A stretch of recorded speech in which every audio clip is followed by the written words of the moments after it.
running quick. That I'm on my conscious tip. That love is the currency and I'm earning it. I work for my consciousness to put into practice. To practice what we all preach. To even love all the spiders, all the creeps. To be wiser to teach. What you put out is what you can get back. Or what you put in is what you can put out. I felt a level of love that I never felt. That really helped me rise above. To fly above all the hell of this world. To ascend to what they call divine love. I felt a level of love that I never felt. That really helped me rise above. To fly above all the hell of this world. To ascend to what they call divine love. I feel a level of love that I always feel. That helps me be real and rise above. To fly above all the pain and heal. To be really here for divine love. I hope to always feel all the love that I feel in all of my years to come. And never surrender to all the fear and be here for divine love. Divine love, divine love, divine love, love, love, love, love, love, love, love, love, love, love, love. Divine love, divine love, divine love, love, love, love, love, love, love, love, love.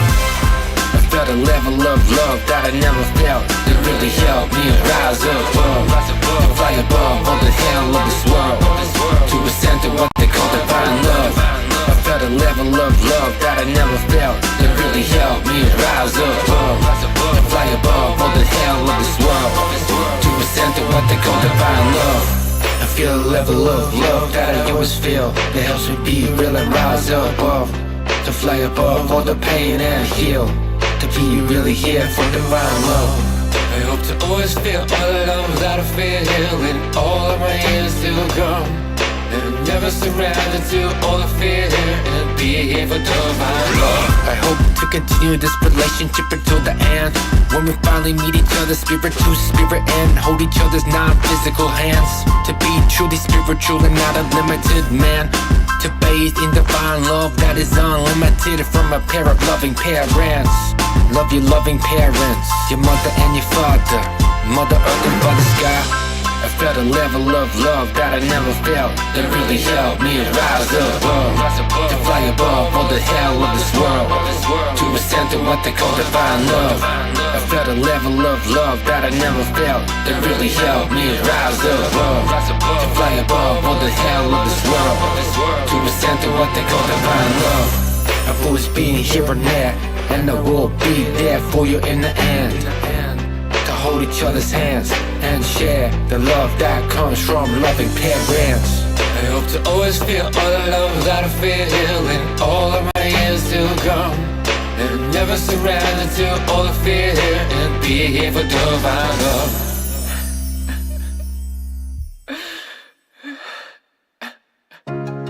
You know I feel better without you.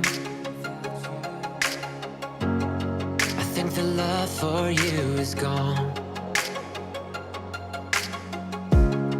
It's right about the time to start, yeah, yeah. To be happy on my own. But I wish that it was easier, without feeling all the guilt and fear. Step by step I'll win the fight. Shine bright right through the night. And I know I'll be fine, 'cause I found my peace of mind. Put the dirt right on the fire. Now my road will take me higher. And I know I'll be fine, 'cause you're not here by my side. Put the dirt right on the fire. Now my road will take me higher. It's time to put down all the memories. Lock them away and throw the keys away. But I wish that it was easier, without feeling all the guilt and fear. Step by step I'll win the fight. Shine bright right through the night. And I know I'll be fine, 'cause I found my peace of mind. Put the dirt right on the fire. Now my road will take me higher.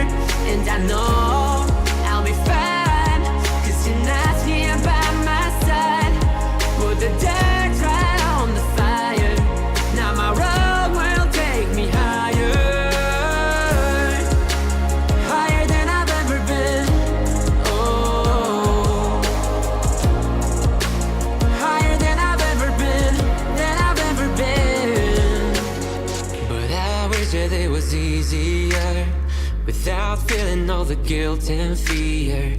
Step by step, I'll win the fight.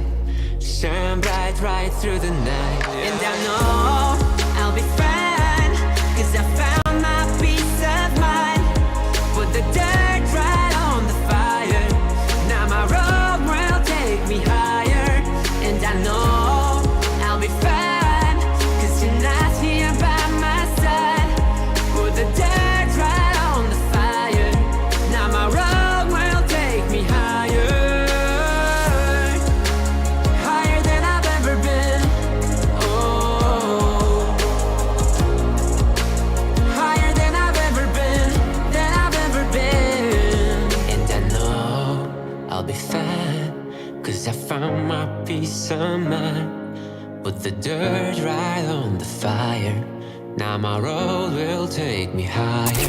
Thank you for listening to Citizens AM, KCAM Digital Radio, your voice for a better world.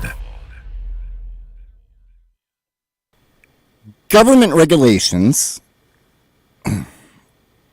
are a peculiar thing.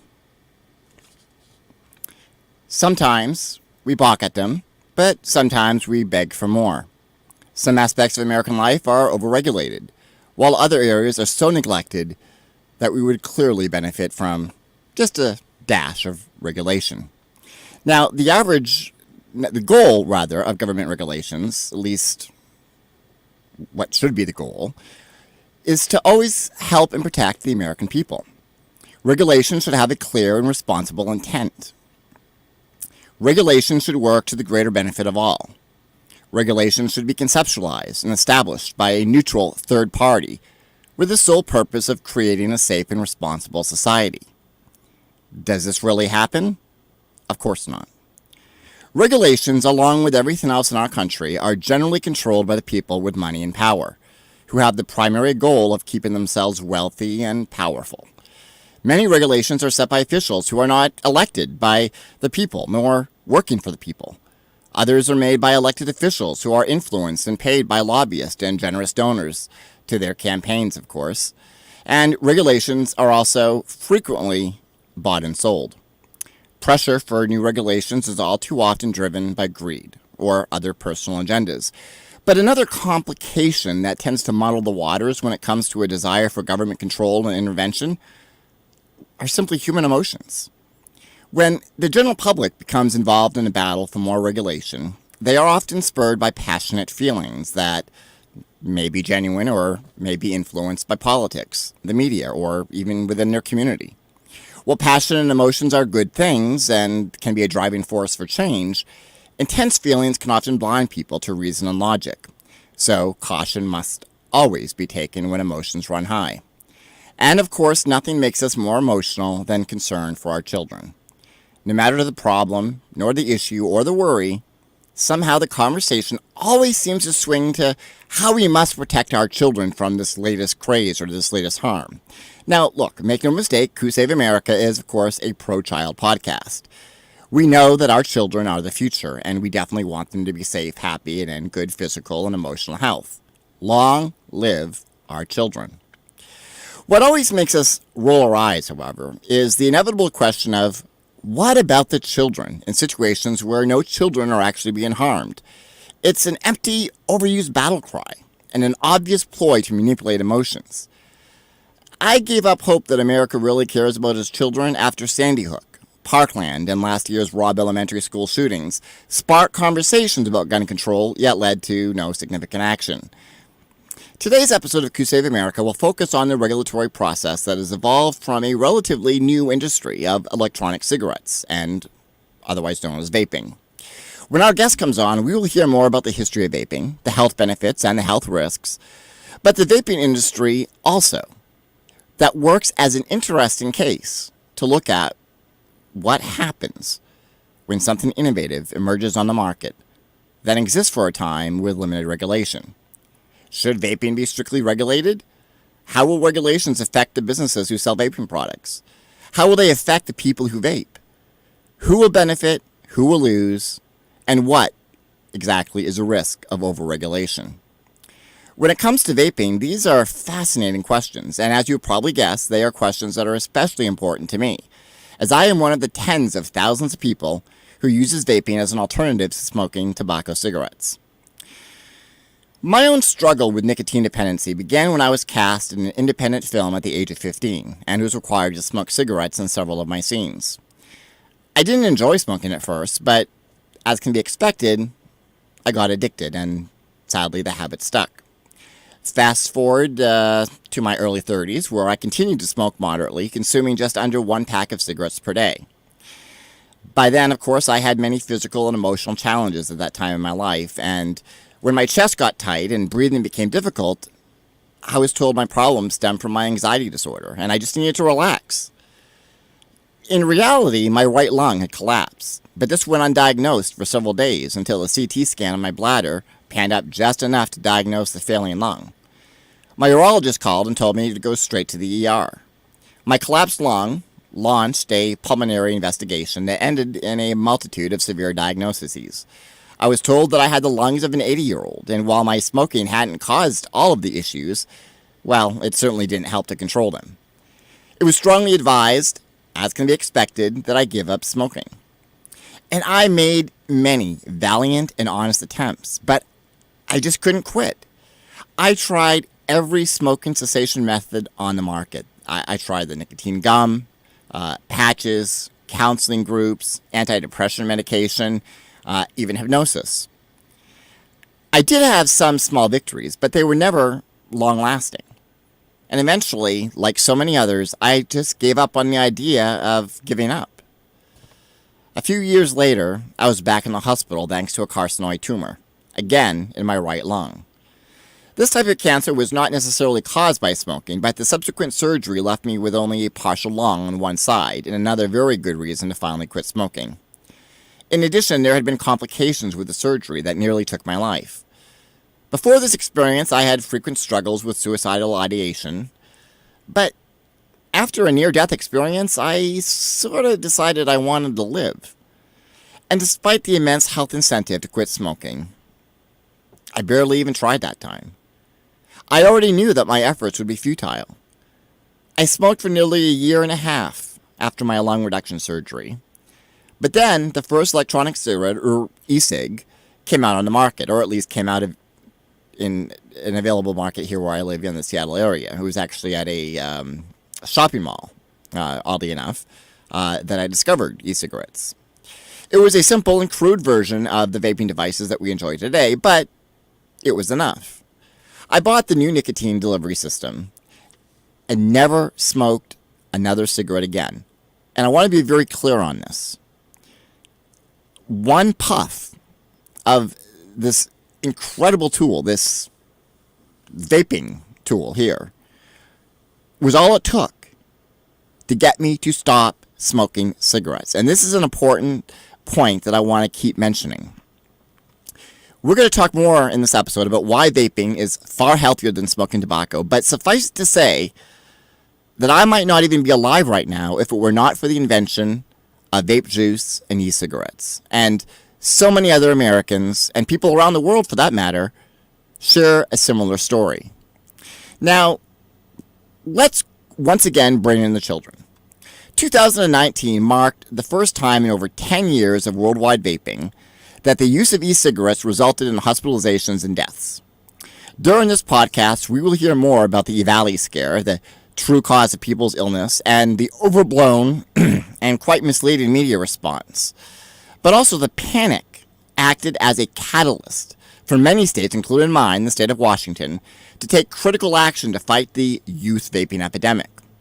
In September of 2019, Governor Jay Inslee announced that he was issuing an executive order that would allow Washington State Department of Health to implement emergency rules banning all flavored vaping products for a 120-day trial. This was the state's solution to discourage kids from vaping. No more banana or bubblegum flavored juices. Yeah, that'll work. Now, my producer Mackenzie worked with teenagers at the time, and she was the first to admit that an unhealthy youth vaping epidemic did in fact exist. But even as a casual observer of the problem, it was obvious to her that a ban on flavors was hardly the appropriate response. What Mackenzie ascertained from her personal involvement with young people was that the incentive for vaping within their social circles was twofold. First, the company Juul, which sells a vaping device that uses disposable pods, had become extremely popular and trendy on social media. Now, this may have been by design through the company underhandedly marketing itself to young people, but I have not researched this, so I can't say that for sure. It could also be that Juul and the use of their products exploded into a teenage rage all on its own, in the random way that many other internet phenomena have become popular. But one selling feature of the Juul vaping system is that the delivery device is tiny, so it can be smoked unobtrusively and is easily hidden from parents and teachers. Mackenzie's young friends delighted in the fact that their Juuls looked so much like their little cases to hold mechanical pencil lead that they could openly carry them along with other school supplies, and not many were the wiser. They would challenge each other to see who could vape the most creatively around oblivious adults. If you didn't have a Juul, you just weren't cool. The second problem was that once the kids started hitting their Juuls to fit in with their peers, it was far too easy to get addicted to the sensations of vaping. Now, Mackenzie scoffed at first when her young friends described the head rush that they got from vaping because in her experience, nicotine does not work as that kind of stimulant. She figured it was all in their heads in more ways than one, merely a psychological high brought on by the desire to be high.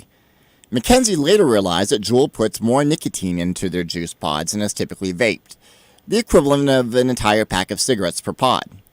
Now, combine that with a delivery system that isn't allowing much of the nicotine to dissolve into the air, like smoke from the tip of a traditional cigarette, and yes, taking a hit from a Juul could very well leave a person lightheaded and feeling a rather rudimentary experience of being high. The kids in Mackenzie's cliché vaped first to be cool and popular, second because of the intense and immediate physical sensations that vaping invoked, and finally because reasons number 1 and 2 led them straight into a chemical dependency on nicotine.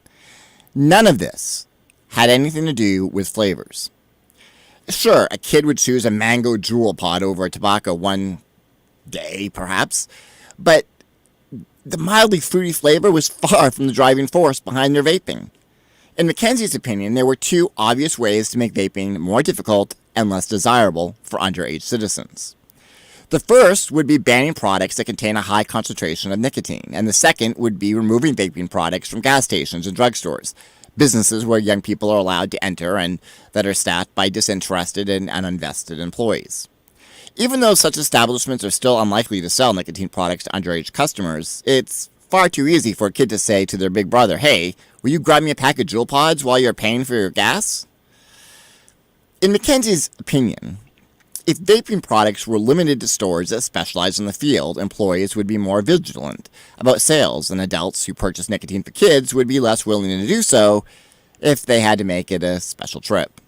Now, this, again, was all speculation on Mackenzie's part, and she didn't actually think her ideas for regulations were good ones that would serve business owners and the public. But unlike a ban on flavored juices, she thought her ideas at least stood a logical chance of working to curb underage vaping. I told Mackenzie that she needed to share her thoughts with the Washington State Department of Health, and that she did. Now, the meeting where this governing body would decide whether or not to adopt the ban on flavored juices was open to the public. And boy, was that building packed to the rafters. Citizens showed up in droves to picket and fight for their right to vape clouds of Tutti Frutti, if that was their choice. In Mackenzie's estimation, about 20% of the attendees were in favor of the ban, while the other 80% were against it. Mackenzie had wisely arrived at the meeting early, so she was the very first person to sign up for a chance to voice her case to board members. Well, almost the first. Although no one had touched the clipboard yet that day, there were already names entered onto the very top few speaking spots. Was the game rigged from the get-go? Well, sure enough, the first batch of speakers were all in favor of the flavor ban. And since any real fear that flavored vaping had caused cases of lung damage had been long put to rest, they were campaigning solely for the sake of children. The opposition went so far as to bring out an adorable 12-year-old girl who was dismayed and frightened by the amount of vaping that went on at her middle school. Whoever had coached this child obviously knew very little about vaping. As a kid, bemoaned being forced to damage her own lungs by inhaling secondhand blue raspberry jewel vapor in the restroom. Why she even mentioned this specific flavor is kind of a mystery, but it revealed an additional level of ignorance to her testimony, since Juul's small collection of sweet flavors contained only mango, creme brulee, and the generically named fruit. This girl would probably have benefited more by attending school that morning instead of skipping it to be used as a prop for some young adult's agenda. A fact that was loudly pointed out by some of the meeting's more unruly members. Great. Add some humiliation to the poor child's day. There ought to be a law to protect kids from this type of exploitation. I'm kidding, of course. As the first citizen to speak out against the flavor ban, Mackenzie had to follow directly after the heart-wrenching testimony of this little girl. In contrast, however, she gave a speech that was factual, logical, relevant, and met with uproarious applause. The speakers who came after Mackenzie were even more eloquent in their arguments against enacting a flavor ban. They were vape store owners who would take a financial hit from such regulation, former smokers who feared losing their means of staying off cigarettes, and even non-vaping advocates who simply opposed illogical policies. If someone had been keeping any kind of a score, the nays were clear winners of this debate. But naturally, the decision had been made before a single citizen even walked through that door. Vaping, you see, was the hot-button issue of the moment, and Governor Jay Inslee needed to look like he was doing something to address the problem, while doing absolutely nothing. The emergency ban went into effect in October, ultimately as an expedient maneuver to placate. The flavor ban ended 120 days later in February of 2020, with very little notice or fanfare.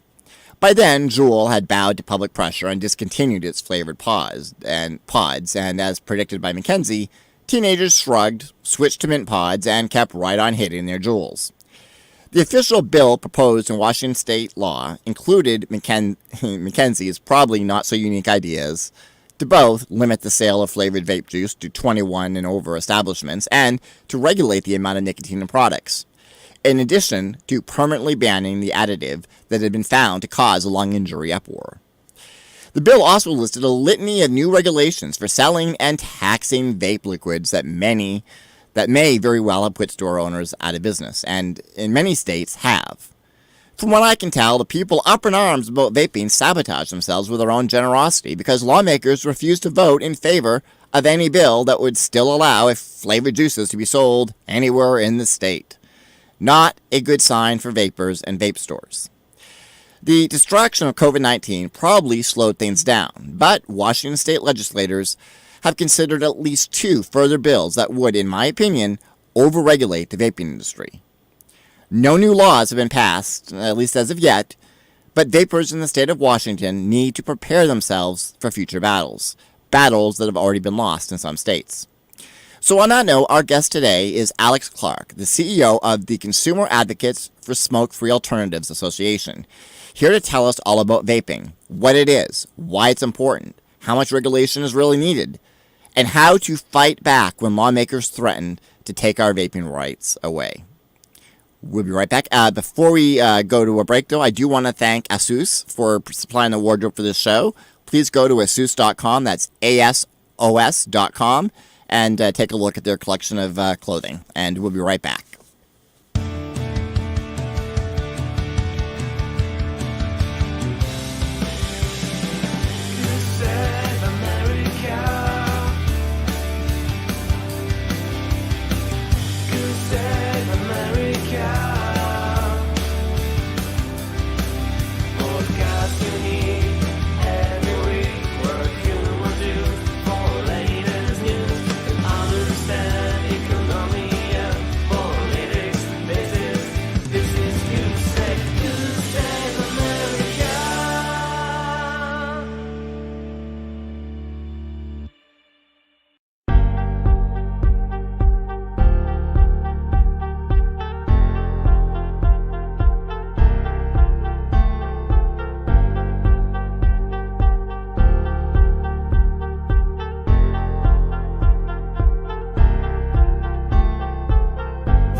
Okay, sorry about that, folks. We had a bit of a technical issue.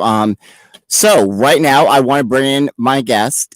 Actually, you know what? We need to go to a card real quick. I'm so sorry. We'll be right back.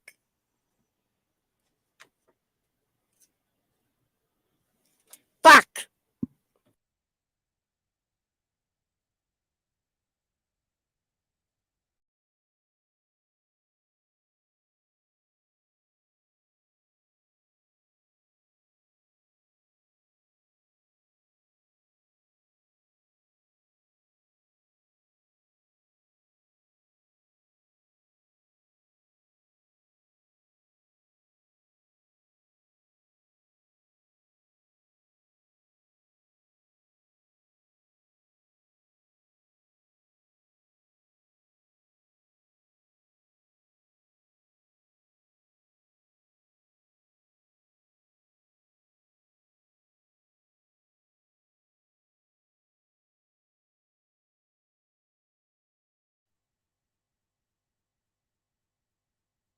Yeah, go on.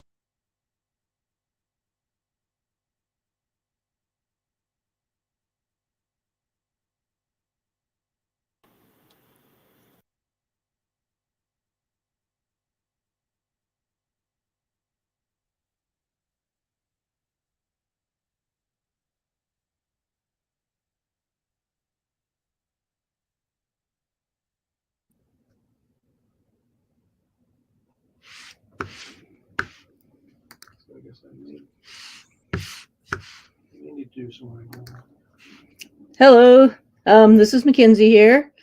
I hope you can hear me. I can't tell. I don't usually come on.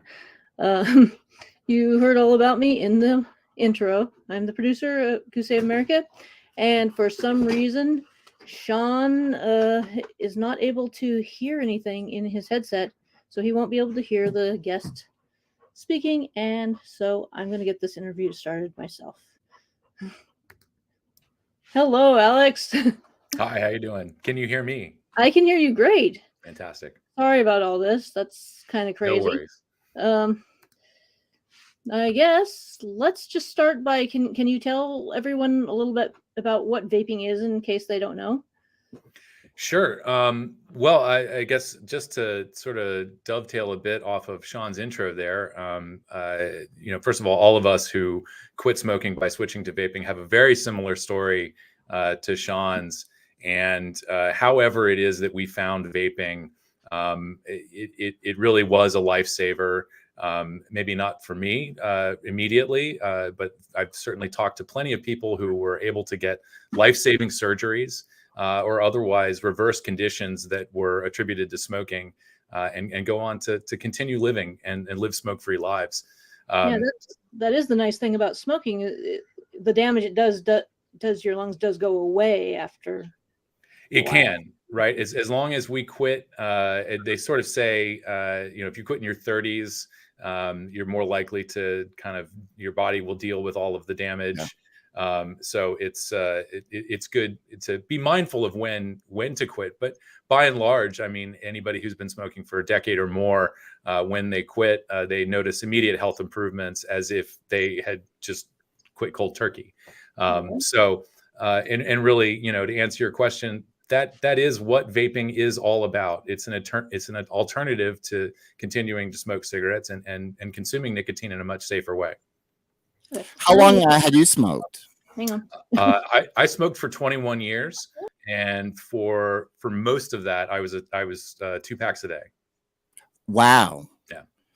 Wow. Now, did you have a similar experience? I mean, I'm not kidding when I said that the first, I don't know what you want to call it, puff or whatever, of this incredible device in the shopping mall was literally, I never went back to a cigarette after that. That was all it took. I mean, I couldn't believe it.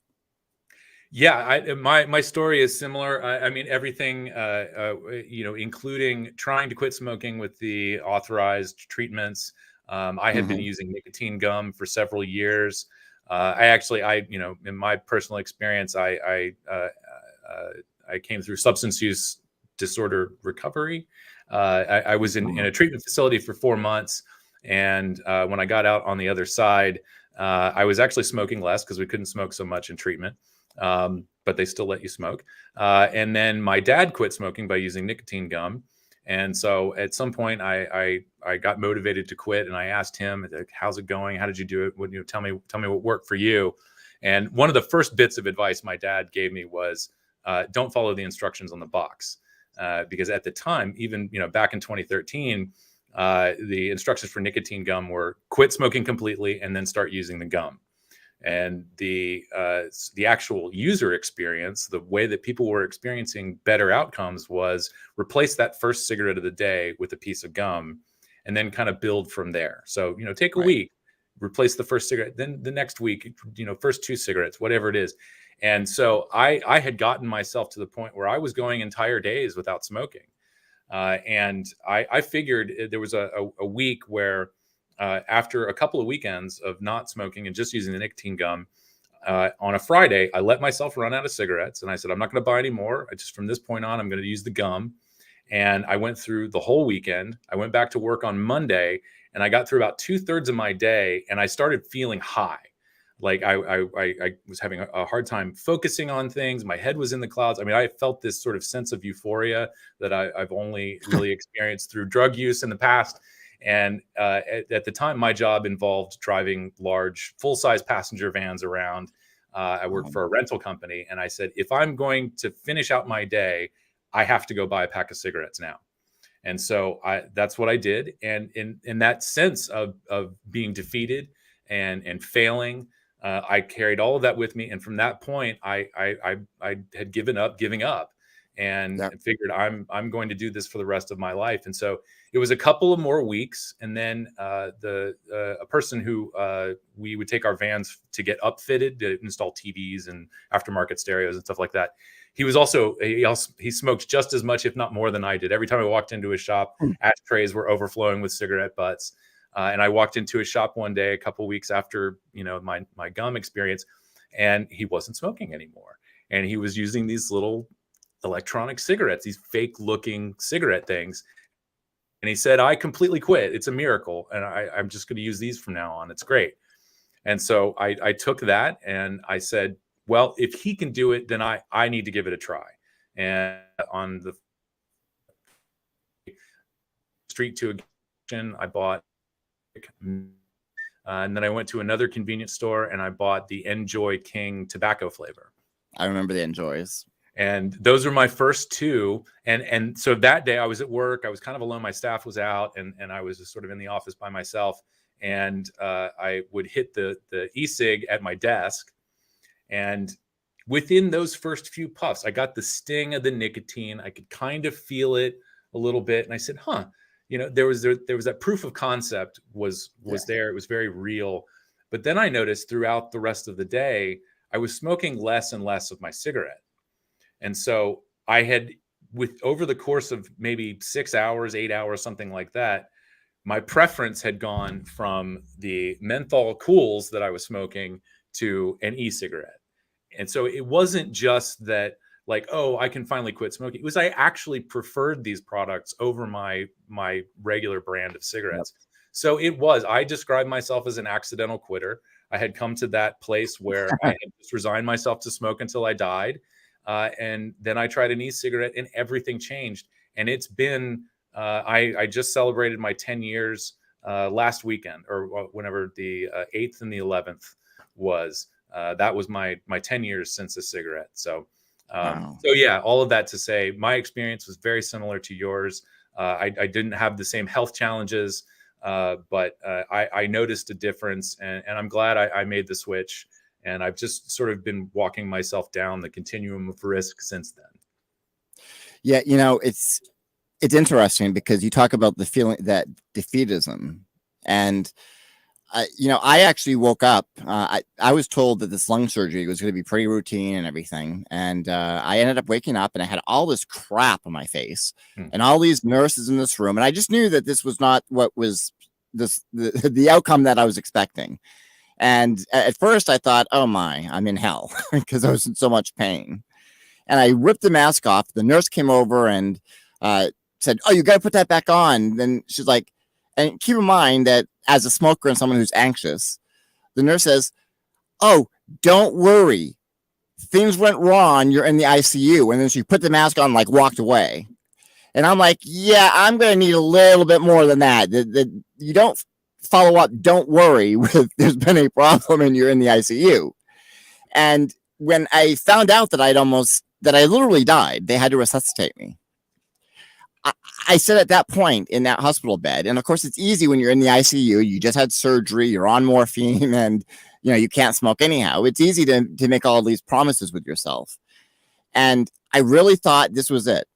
I came close to dying. If this is not the wake-up call I need, then nothing else. And I think I maybe went a few days after I got out of the hospital. And once I went back, I'm like, oh, it's all to hell. I'm done, because if that experience was not enough. And so I completely just felt defeated. And at the point where I'm just, like you said, I'm just going to smoke until I die. And the cigarette companies won. I'm addicted. And the reason I mention this is I was on oxygen at that point. I was not doing well at all. I mean, my health was worse than you can imagine. And after about, I don't want to say it was immediate, but I mean, after about a year, maybe 2 years of not smoking and just doing the vaping, I was off the oxygen, completely got off the oxygen, and my pulmonologist was absolutely amazed. Could not believe the improvement in my health. Did not expect it at all. And I just think that is a testament to the power of vaping. That you can, and for those that say, well, it's the same as smoking, it's not. If it was the same as smoking, my health would not have improved. Now, do I think that it's healthy for my lungs? No, probably not. Do I think it's better than smoking? 1000%. And it really pisses me off that, well, let's get into the reason why there's all this vaping hysteria in the first place. Because, I mean, a lot of it comes down to pure corruption and the influence of big tobacco, correct? As far as the anti-vaping sentiment goes, early on, there might have been, it would be fair, I think, to lay some of that at the feet of incumbent tobacco companies. But right now, no, we actually find ourselves, there's a lot of overlap between an organization like ours and the industry in terms of access to the product. So, the tobacco companies are going to slug it out like any big business does. That's business. It doesn't matter what industry you're in. They will always try to get a leg up on their competition. Right. But as far as promoting the products and making sure that people who smoke transition to these products, in the long run, tobacco companies are actually on the right side of history on this one. Really? Yes. And it's wow. it's something that I think a lot of our members are occasionally shocked to hear, that we, And I'm proud to be one of those members, by the way. Fantastic. Thank you. It's, Carl Phillips, who was on our board for a time, and had a big influence on CASA, sort of embracing the larger tobacco harm reduction ideas, was fond of saying that, and I agree, and I think a lot of us agree now, that if we want a product like this to be deployed rapidly and adopted rapidly by the most people that we can, tobacco companies are in the best position to do that. They have the contracts with the convenience stores. They have the distribution infrastructure. They have the human resources to get up to speed with regulations, do the compliance, all of the things that a responsible business needs to do. Tobacco companies have the resources. So, we want to see these products competing head to head with cigarettes in convenience stores. I want to see. I don't. There was a time, but I live in New York, so the situation's pretty bad here. We have a flavor ban that was passed under the cover of darkness at the beginning of the pandemic, that's its own story. But it used to be I'd have to kind of croon my neck and look around behind the cash register to see any vaping products, right, where cigarettes take front and center. It's called the power wall. And they are the most prominent thing you see when you're standing at a cash register. So I would like to see bright, shiny marketing showing e-cigarettes drop dead center in the power wall, encouraging people who smoke to switch. And like I said, tobacco companies really are in the best position to make that happen. How likely are they to make that happen, though? Do you think that they're... I mean, it's not going so well right now. And this is where we get into federal regulation of e-cigarettes. And I can get into the sort of the back story, the history of that, if you'd like me to set that up. I would. I'd like to just for a minute focus on the hypocrisy of these flavored bans. I mean, first off, it's always about the children. I mean, we saw that with the marijuana legalization. We saw that. I mean, it's always they go to the children, and it's always a play on emotions. The idea of, first off, it's just the hypocrisy comes in where you've got flavored liquor. I mean, the argument could be made, well, if someone wants to vape Tutti Frutti, they're going to want it maybe to try an alcoholic beverage that tastes like Tutti Frutti. So why don't we ban those products? Of course, that would be a complete uproar if they even tried to. I mean, not only these bans, if they're... the impact is not reducing youth smoking. And it's just absurd to even really think that you could deny adults something that is beneficial to their health and that they enjoy. I mean, why can't adults enjoy a Tutti Frutti or whatever flavor?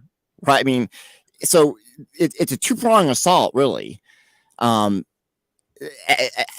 yeah, they tend to do this stuff under the cover of darkness, but they use these fear campaigns to instill fear in the public, and it's always targeted at kids. I was amazed that I actually saw, is it Truth Out or something similar to Truth Out? They're now running TV ads that are basically equating vaping with cigarettes, and they even say, oh, they're even more dangerous. And I think it's a company or an organization that's similar to Truth Out that's running these ads. Yeah, well, first of all, if that is the message in their marketing campaign, it's a lie. It's a verifiable lie. We have the science to back that up. Not only things that you can find published in journals, but this is science that's gone through the FDA. The FDA has authorized. They say it's like 23 products. It's actually, I think, like a handful, like 5 or half a dozen liquids that they've authorized, and then everything else is a device. But in order to be authorized for sale, you have to meet what Congress decided was the appropriate for the protection of public health standard, which is not a standard like you would think of in terms of standard measurements. It's a bit ambiguous, and it's sort of at the discretion of FDA. Hardly a standard, but people keep calling it that. And so we have verifiable proof that these products are not nearly as dangerous as smoking. And even, it's very telling if anybody was paying attention to Juul's attempt at getting authorization. Their applications were denied by FDA, and they cited essentially, it sounds like a lack of information about toxicology, which Juul did submit in their application. I haven't read it. I don't work for Juul, so I don't have any insider knowledge there. And anybody who does try to read the application is going to get a heavily redacted version of it. But this is what helped them maintain being able to sell their products in suing the FDA and getting a stay against the denial order. But when FDA made this announcement about the denial order, they also had to come out and say, we're denying the marketing application, but it's not because there's anything wrong or dangerous with this product. If you're using Juul, you don't have to quit, and certainly don't go back to smoking. So we have it from the mouth of the FDA that these products are not as dangerous as smoking. And for organizations like Truth Initiative, Campaign for Tobacco-Free Kids, American Heart Association, American Cancer Society, American Lung Association, or whatever Truth Out is, or any other derivative little tentacle of Bloomberg funding, for them to say otherwise is absolutely a lie and irresponsible. Oh, it's totally irresponsible. And I do want to hear the history that you were talking about earlier. And I remember when these new regulations from the FDA, I mean, the proposal for that was even scarier than what actually ended up coming through. A little bit. Yeah, not by much. And I remember just how many companies were going to be threatened with going out of business because they had to. I mean, every liquid that they made, and a lot of the liquid that I purchased was from mom and pop shops, that made it themselves and were responsible and made quality products, which again should be the standard. And they were going to be put out of business, and they're basically become criminals overnight. It's really unfortunate. Washington State had a very good organized industry group. Anybody in Washington watching me will have to forgive me for not being totally up to speed on where the Pink Lung Brigade is in terms of their advocacy and what they're capable of now. But for sure, I mean, the Pacific Northwest and California, I mean, these were hotbeds for tons of people quitting smoking. I mean, and going to a retail environment where people felt safe, they felt welcome. They didn't feel like they were going to be judged by the person behind the counter. It's, I smoke, this person used to smoke, there's other people around here. We're all in the same boat. And look, we're quitting smoking. It's amazing. And so it's unfortunate what the state of Washington has repeatedly tried to do to the industry. I was actually at a vape shop in Tacoma in February of 2019. I'm sorry, February 2020. It was my last trip before the pandemic. And we were in a woman's shop it was still under that 120-day flavor ban. And she has this nice, good looking, bright, very comfortable, inviting retail shop. And the only thing that she could sell was tobacco flavors and t-shirts. And it was really sad because this is a person who had really contributed a lot of her time and energy to advocacy in the state and nationally. So, yeah, and there's the regulations, the application process is absolutely burdensome. Keeping in mind, the Tobacco Control Act was negotiated between Matt Myers of the Campaign for Tobacco-Free Kids and at the time Philip Morris. And so the tobacco companies actually loved it because it gave them safe harbor. It protected them from competition going forward. Yep. And of course, this is all part of, I think, what I've referred to as sort of a slow managed decline in smoking. And so tobacco companies were able to, budget for the next year or 10 years or 20 years, knowing that there's a predictable rate at which smoking will. And has all of that. We've declined both adults and kids, and it's the regulations are doing what those people expected them to do. They've throttled innovation, and they basically handed everything over to incumbent tobacco companies, with the exception of Enjoy, which did get a marketing granted order for a couple of their products. But everything else that's gotten authorized has been for an incumbent tobacco company. And so we can get into sort of the way that the narrative has been spun about this over time. But essentially, it's the regulations that have handed the industry over to incumbent massive companies. Yeah. And what I find just most, I don't know, maybe I'm naive for being shocked, is that it's the left, the political left, that seems to be the most hostile to this, which just boggles the mind. Am I right? I mean, New York State, liberal, what's going on? Well, it's so to maybe as an illustration, touching on kind of how the narrative has been twisted and manipulated. This has been going on for a while. So in 2009, actually, we saw the first sort of county level or municipal level indoor vaping ban, and that was in Suffolk County, New York. And essentially the narrative at the time was, this is just like smoking, so we need to regulate it like smoking. And that means banning it in indoor public spaces. And that ban, the success of that ban, quickly hopped across the river to New Jersey. And municipality by municipality, they enacted flavor bans. And at the time, there was a group called NJ Gasp. And they had a white paper. It was one of the first bits that I read about the sort of the history of the vaping ban in New Jersey, which I lived in New Jersey in 2013, so that was the first place I researched. And the arguments in this white paper were basically looking at ad copy from 2008, 2009. And the marketing scheme was, trying to convince people that this was like smoking and that you could easily switch from cigarettes to vaping.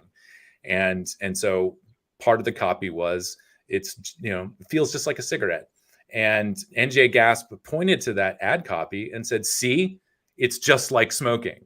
And they took that argument and were successful in getting most of the counties in New Jersey to ban vaping indoors, and then took it to the state level. And New Jersey was the first state to ban vaping indoors.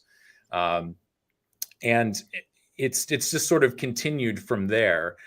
I don't know what the training is like at a tobacco control organization, but I imagine at some point when you're in the war room talking about your next ad campaign, people are just sort of going off of what sounds clever or what may test well with a focus group.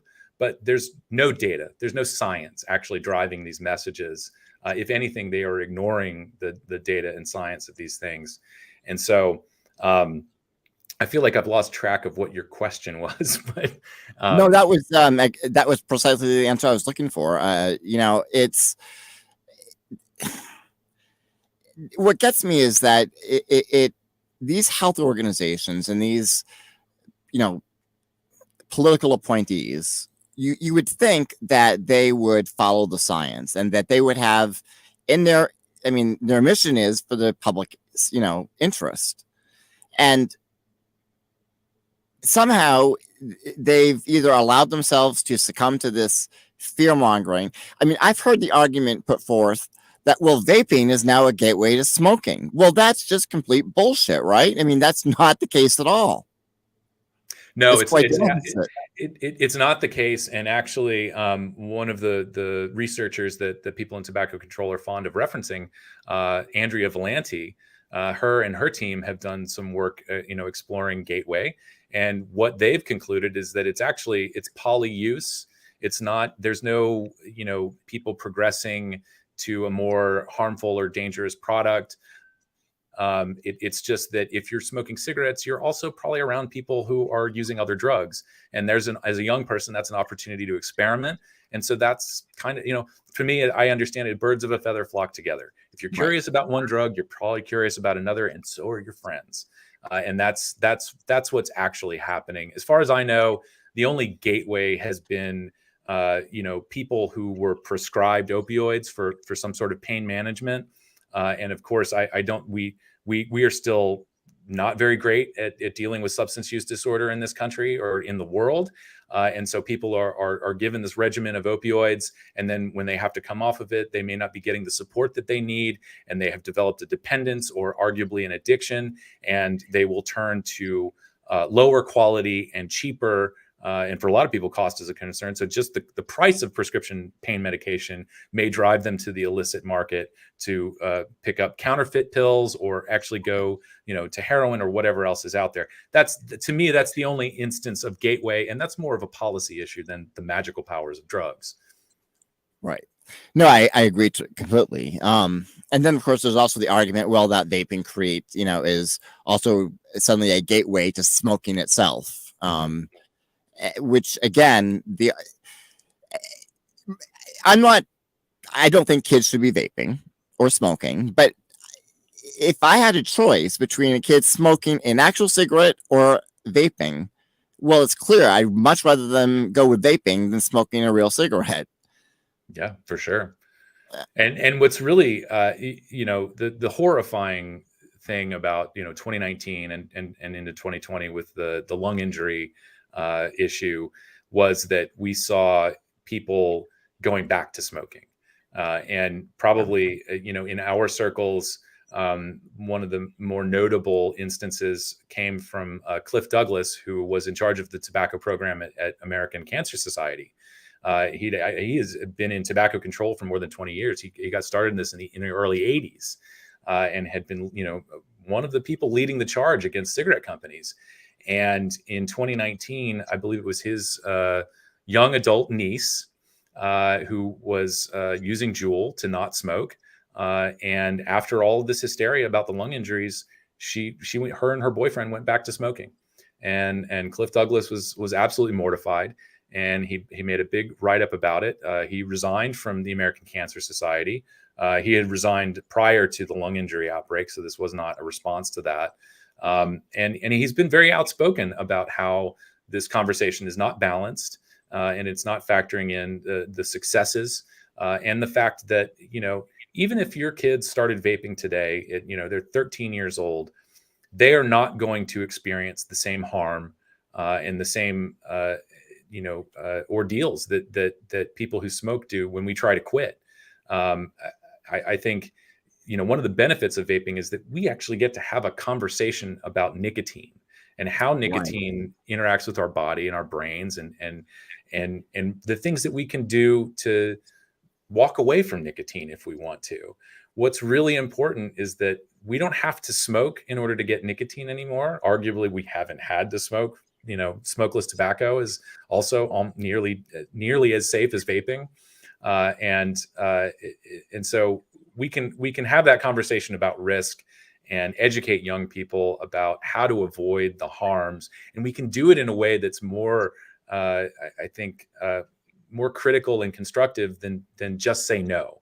That has never worked. Abstinence only and fear-based campaigns are actually a bit counterproductive.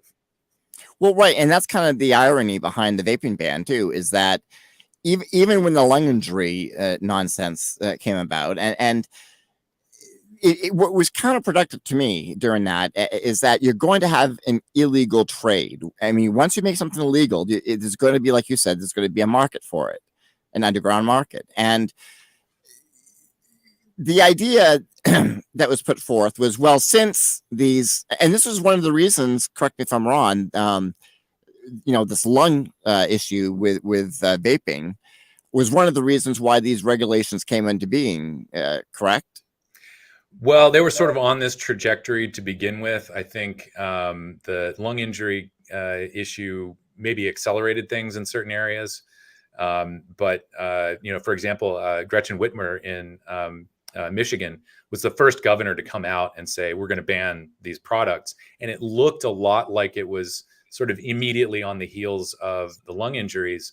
But, in order for something like that to be set up, she had been contacted before. They were coaching her and letting her know what the issues were prior to this. And this was just sort of, maybe they stepped up the release a week or something. I don't know. But so no, it certainly, it moved things along in certain states, and it gave people some extra ammo, but we were on this path to begin with since before 2009. Yeah. I mean, and again, it's counterproductive because so many good vaping companies are going that are responsible are going to end up going out of business. And then you're going to have, again, the underground trade that's going to be putting who knows what into these liquids. And they're going to be unregulated by the very nature that they're underground. Yeah. Nobody should be under any delusion that prohibition is regulation. And yeah, we already have it. I'm in New York, where over half the cigarettes in this state are sold in an underground or gray market. And you can walk into, convenience stores or shops. And a lot of times, if it's an independent retailer, they're probably going to have a menu under the counter that you can still get flavored products. And if you can't find it in a convenience store near you, just go to a tribal smoke shop and they'll probably have something, which was something we saw here. There were e-liquid manufacturers who struck deals with some of the First Nations people in New York and were able to move their manufacturing to tribal land and continue to sell their products there. Or they just left the state entirely. And yeah, when we talk about the people who actually built the vapor industry, first of all, it wasn't tobacco companies. It was the small mom and pop operations who were run by people who quit smoking by switching to vaping and said, hey, this is great. Not only is this a money-making opportunity for me, but I can actually help people. And so that's what they got into this industry for all of the right reasons, and now they're being punished. Yeah. And some of the, I mean, and what's astonishing too is, and I guess we've always expected that there was going to be we always knew that there was a threat looming, but for so many businesses, this came overnight. I mean, this was literally just overnight, and you're just doomed. It is. It's. I will say it's hard for me to have some sympathy for folks who got into the industry from, like, if you got into this industry 2015, 2016 and felt suddenly blindsided by the regulations. I have a hard time with sympathy there, because CASA has been active since 2009. We have been warning about federal regulations since then. 2009 was when FDA tried to take the products off the market completely and regulate them as drugs. And fortunately, Enjoy kept a lawsuit going, and that's how we ended up with the industry that we ended up with for so many years. But no, FDA was very clear about the fact that they were going to step in and regulate the industry. The uncertainty lied in when the regulations were going to take effect or when they were going to be finalized.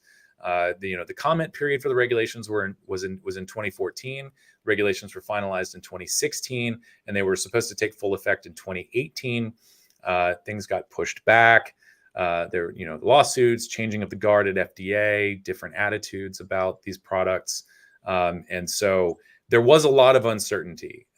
But everybody, I remember going to trade shows in 2015 and walking up to people and saying, "Hey, what are you guys doing about the regulations? Are you ready for this?"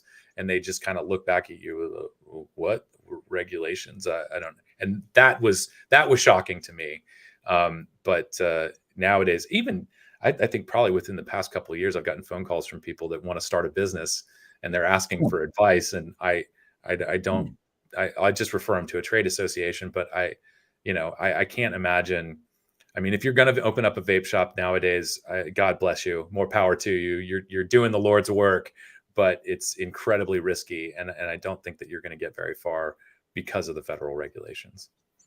Yeah, I mean, I think I read somewhere that the application process alone would get you to like $1 million. You'd have to have just to get through all of the steps. And probably at a minimum, FDA put out some numbers saying that like one app. So you were mentioning this earlier, what companies have to do. Let's say I am, Vape X company, and I have a strawberry flavor. Well, I'm offering that in 0 milligram nicotine, 3, 6, 12, 18. Maybe there's still some people out there who make 24. Every single strength different has its own application.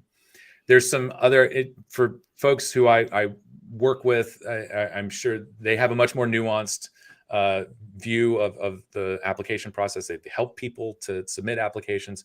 So I'm sure there's a way to kind of bundle and bridge things so that it's not literally, one, thousands of pages long application for one flavor and nicotine, it's on, but they are excruciatingly long and detailed applications. You need longitudinal studies. You have to have product specific data, which all of this is very, very expensive. And that's really where the cost comes in, is doing the science. Not only is it expensive, but it takes several years to get the science done.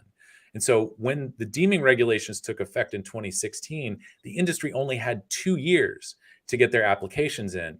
And for some of the research that people believed was going to be required, those studies take 3 years to complete. And so right off the bat, the industry was not going to make this deadline. And that's where a lot of the pushback was. And we even get into more controversy over, there were deadlines that happened, and then within the next month, the FDA would release a guidance document giving people maybe giving people a clearer view of what the application was supposed to look like. This happened a couple of times. And so now, we're in this situation where FDA was bombarded with applications. and the spin masters in tobacco control will probably try to turn this into some sort of tobacco industry plot. The reality of the situation is, no, there were that many companies selling that much product, and these are the requirements. So here are, I think they got up to about 6 point something million applications. Oh, wow. It's thousands of applications for millions of products. There was one manufacturer in Texas, I think, they submitted applications for, I think, 350,000 different products, or maybe it was 3 million. I'm foggy on the numbers. It was a lot. It was a lot, and all of those applications, wholesale denial from FDA. So millions of products were denied right off the bat for something that the applicants thought they didn't need. This process, this isn't like filling out a job application, right? Where you just fill out a form and somebody gets back to you within a week, hopefully. Going through the authorization process it should be more of a conversation between the applicant and the regulator. And we've seen this with modified risk applications. Yep. Swedish Match, who makes Swedish snus, General snus, they took a crack at the MRTP bat and tried to change the warning labels. That's not FDA's jurisdiction. But it doesn't just throw their application out the window. There's the back and forth, amendments are made, and they finally got over the line. And so now General snus can be marketed with modified risk claims, such as switching completely from smoking to snus could reduce your risk of smoking attributable diseases, something like that. So that's not what happened with the thousands or millions of applications that FDA received. They sort of triaged things. They went through it and they said, okay, if they don't have this study or that study, it's an automatic fail. And so thousands of manufacturers got their marketing denial orders simply because they didn't have a couple of studies that FDA had given them vague assurances that they didn't need. And these were, I don't know if it was epidemiology, but it was product specific stuff. Longitudinal studies, a longitudinal study was one of them, and something else that might have been epi, I'm not sure. But these were things that the manufacturers didn't think they would need. And I think went into this with that assumption that, okay, if I don't have all my ducks in a row, when I submit this, at least I can stay in the process and continue to amend things going forward. And that was not what the independent side of the industry got. They just got wholesale denials. And some of this, Turning Point Brands was one of the first to sue the FDA because apparently FDA ignored whole sections of their application. And so, and I don't know the specific products that are that application was for, but needless to say, they got their injunction, they got their stay, and were able to keep products on the market, which I haven't seen anywhere. But so FDA has demonstrated the lack of ability to follow their own rules. And so what we've seen is a lot of goalpost moving and things just kind of up in the air, and manufacturers actually don't have a really good idea of how to get through this application process. Yeah. And again, we're talking about just even the minorest modifications. I mean, essentially, for those that are not familiar with what vaping basically is a liquid. It contains, I'll have you explain what it contains. I know that it's got like PG, NG, which are completely harmless chemicals, food flavoring, and then, of course, nicotine. Now, all of these individual products have already been approved by the FDA, just not together, which is kind of just ironic, right? Right. And well, so one of the things to clarify for folks who might be new to vaping and don't understand anything about this, just because it's generally regarded as safe, that's kind of the standard for food, for a lot of things. It's they say grass, generally regarded as safe. So propylene glycol and vegetable glycerin, that's the PG and VG, generally regarded as safe. But that's for consuming as a part of a beverage or using on your skin. We also do know that there are people who have a sensitivity to propylene glycol, which is why, if you want, you can buy your e-liquids in max VG. and you don't have to mess with PG at all. And as far as the food flavorings go, yes, they're okay to eat, but this is the one area where, science does need to catch up to what we're doing. And that is figuring out what happens to these food flavorings, these flavoring chemicals, when they are heated up to the point of aerosolization. And in some cases, they are creating new, different compounds that are concerning. And so the really important thing is to find out what's the concentration of those concerning ingredients and compounds. Are they harmful, or is it not going to be something we need to worry about? Which, right now we don't have to wait 20 years to find this out. Right. By the way, this is like the joke about the blinking clock on the VCR. That tagline is only funny and only impactful for a certain period of time. It's been more than 10 years. And, toxicology and research has advanced to a point where we actually do know quite a bit about all these different chemicals that we're researching. And we can find out in less than 20 years. We could probably find out in less than a few months whether or not people are using these chemicals in a way that's harmful. But, for the most part, the chemical constituents of an e-liquid are really not that concerning, and we're not using these products in a way that we should be concerned. There are some people who turned vaping into a sport. They would be the folks I'd be the most concerned with. They're vaping at higher temperatures. They're actually consuming a large volume of these ingredients. But at the end of the day, still nowhere near as risky as smoking a cigarette. No, not at all. And it's funny that we're in a situation where, like the Lung Association, right? Something that was near and dear to my heart for obvious reasons, and then suddenly I realized, wait a minute, you're advising people not to do this. You're not even willing, and a lot of the argument comes down to, well, you can't make the claim that it helps you quit smoking, which is an absurdity to me. When you've got story after story after story of it doing just that. Now, as far as the chemical components, the VG, the vegetable glycerin, that is also used in fog machines that people inhale too. Yeah, both vegetable glycerin and propylene glycol. Oh, both. And there is some research. I think what makes up the fog machine liquid might be a little bit different. But I do remember, it might have been in the 90s, there was a study done about theater fog. Again, propylene glycol is something that some people, a very small percentage of the population, is sensitive to. And so if you are in a theatrical production that uses theater fog, some people may find that irritating. And so they did look into that, whether it was cause for concern. But obviously, there are still massive rock and roll shows and theater productions and all kinds of things with fog. And so it's really not that big of a concern.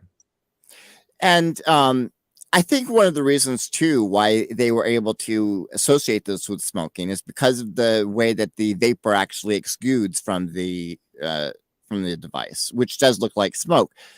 What's actually happening when you're vaping? As far as what happens to the chemicals, it's mostly water vapor. Yeah, well, so the propylene glycol and vegetable glycerin are alcohol and water based. A lot of the flavorings are alcohol based, and I will sort of shy away from it's just harmless water vapor line. Our position is that, everything we do, there is some degree of risk, and so I'm not going to promote any of this as harmless. But what happens, when you press the button on your vaporizer, it sends energy to a metal coil, which is usually canthal. There's a bunch of different metals that people have used over the time. And I actually don't vape anymore, so I'm sort of out of the loop of the hobbyist realm of things. But canthal was what I used to build my own coils. And so you're heating up the coil, which then heats up the liquid, which is wicking to the coil either through silica wick or a cotton wick. and you want to make sure that flow, you have to kind of balance. If you're working on a mod where you can adjust the temperature setting or the energy setting, you want that low enough. It's the same advice for using any drug, really. Go slow, find out what the limits are, find out what you prefer. And you don't want to overclock the coil, because that leads to the production of really unpalatable levels of formaldehyde and Right. other things. It just tastes horrible. Nobody likes to vape that way. And so when the coil heats up, it aerosolizes the liquid, and that turns into that's the aerosol that we inhale and then exhale as a cloud of vapor. And so just trying to throw in some of the appropriate technical words in there. But yeah, that's it. You're not burning anything. And most people who do overclock the coil and get you get a very foul taste, and you will immediately put that down. You have to go change the coil and maybe dump out your liquid and put some fresh stuff in there. But many years ago, there was a study done about formaldehyde. It was, I think, University of Oregon. The researchers went out and bought some e-cigs, and they brought them back to the lab, and they cranked them up to 4.5 volts, which is not something that many people vape at. It was an option for, I think, higher resistance coils. But they took a few readings, and remarkably, well, not remarkably, predictably, when you bring the power down to where we normally vape it, it doesn't produce the same levels of formaldehyde or acrolein, all these other things that are cancer causing. But when you crank it up to 4.5 volts, you definitely get more formaldehyde than you need, and in some cases more formaldehyde than you get from a cigarette. And so in response to that, there were several people on Twitter that did the formaldehyde challenge, and they tried to recreate the conditions of the study and vape on camera, and nobody could do it. Nobody could take any more than one puff. And it's just disgusting. You get that. That's another reason why flavors are important, so that we can tell where we're at in terms of temperature and Right. what we're getting from the device. So yeah, that's not the most technical explanation of what's happening when you vape, but that's the gist of it. Right. It's not actually smoke that people are seeing. Right. But it does have the appearance of smoke slightly. Yeah, and I will, I do have some empathy. I know that there are people out there with asthma who Right. are triggered by visual cues, and if you see what looks like someone smoking, that can trigger an asthma attack in people. But that's not helped by a lot of the hysteria that we've seen drummed up by the campaigns. And at the end of the day, what people really need to know about vaping in a closed space or outdoors is that as a bystander, you're not being exposed to anything that should concern you. Yeah. I mean, I respect that could be an issue. So I mean, I even before the indoor vaping bans went into effect, I mean, I would avoid vaping inside, just as a courtesy, and it wasn't that big of a deal for me. But the more these bans keep, and it just really just irritates me, and it scares me too, because I would like to think that I would never go back to smoking. And I mean, it's easy to say that. But I don't know. I don't know that it would be that. I don't know what would happen if they took out the vaping. And right now, I use vaping also. I suffer from some bone issues, and so I'm in constant pain. And so I use the TBD liquid or CBD liquid, I forget what it's called. CBD. And that has actually helped me with pain much better than other things. So, and of course, that's a whole other set of regulations that go into effect. Where do we stand now? I mean, there's still a lot of independent vape stores. There's still a lot of independents that are making their own liquids. Had they then gone through this application process, or are they somewhere maybe in the middle of it? I don't think anybody has a running list of products that are sort of their applications are in review, and I call it a sort of a provisional authorization period. The deadline to get applications in was in the I want to say fall of 2020. It was originally supposed to be spring of 2020, but the pandemic pushed things back. And of course, also in the run up to that, there were studies that people were doing, and there are only a handful of labs in the world that can handle some of this stuff. So there was a backlog in companies getting research done. So anyway, all of that to say, we don't have a running list of who is actually allowed to continue selling. All we have is the products that have been authorized for FDA. And of course, the other side of this is going to be enforcement. And so what we're seeing at the state level in terms of legislation is states kind of picking up the slack from FDA. And so they will pass laws like what we have here in New York is that, flavored products are banned unless they get a PMTA. That's the pre-market tobacco authorization. And tobacco flavors are still allowed here. I can go buy tobacco flavored Juul at the gas station down the street. But a lot of it is unfortunately flying under the radar. That's practically overnight. It took years to get here, but practically overnight, all of these retailers are now operating at least in violation of federal law, and the products that they are stocking. Most likely 95%, 99% of the products that they're selling have not been granted any marketing, any provisional marketing orders. But it's the weird thing about enforcement is that, the people who are going to have to carry out this enforcement, it falls into probably one of two camps, depending on where you live. On one hand, it's going to be law enforcement. On the other hand, it's probably going to be your public health authorities.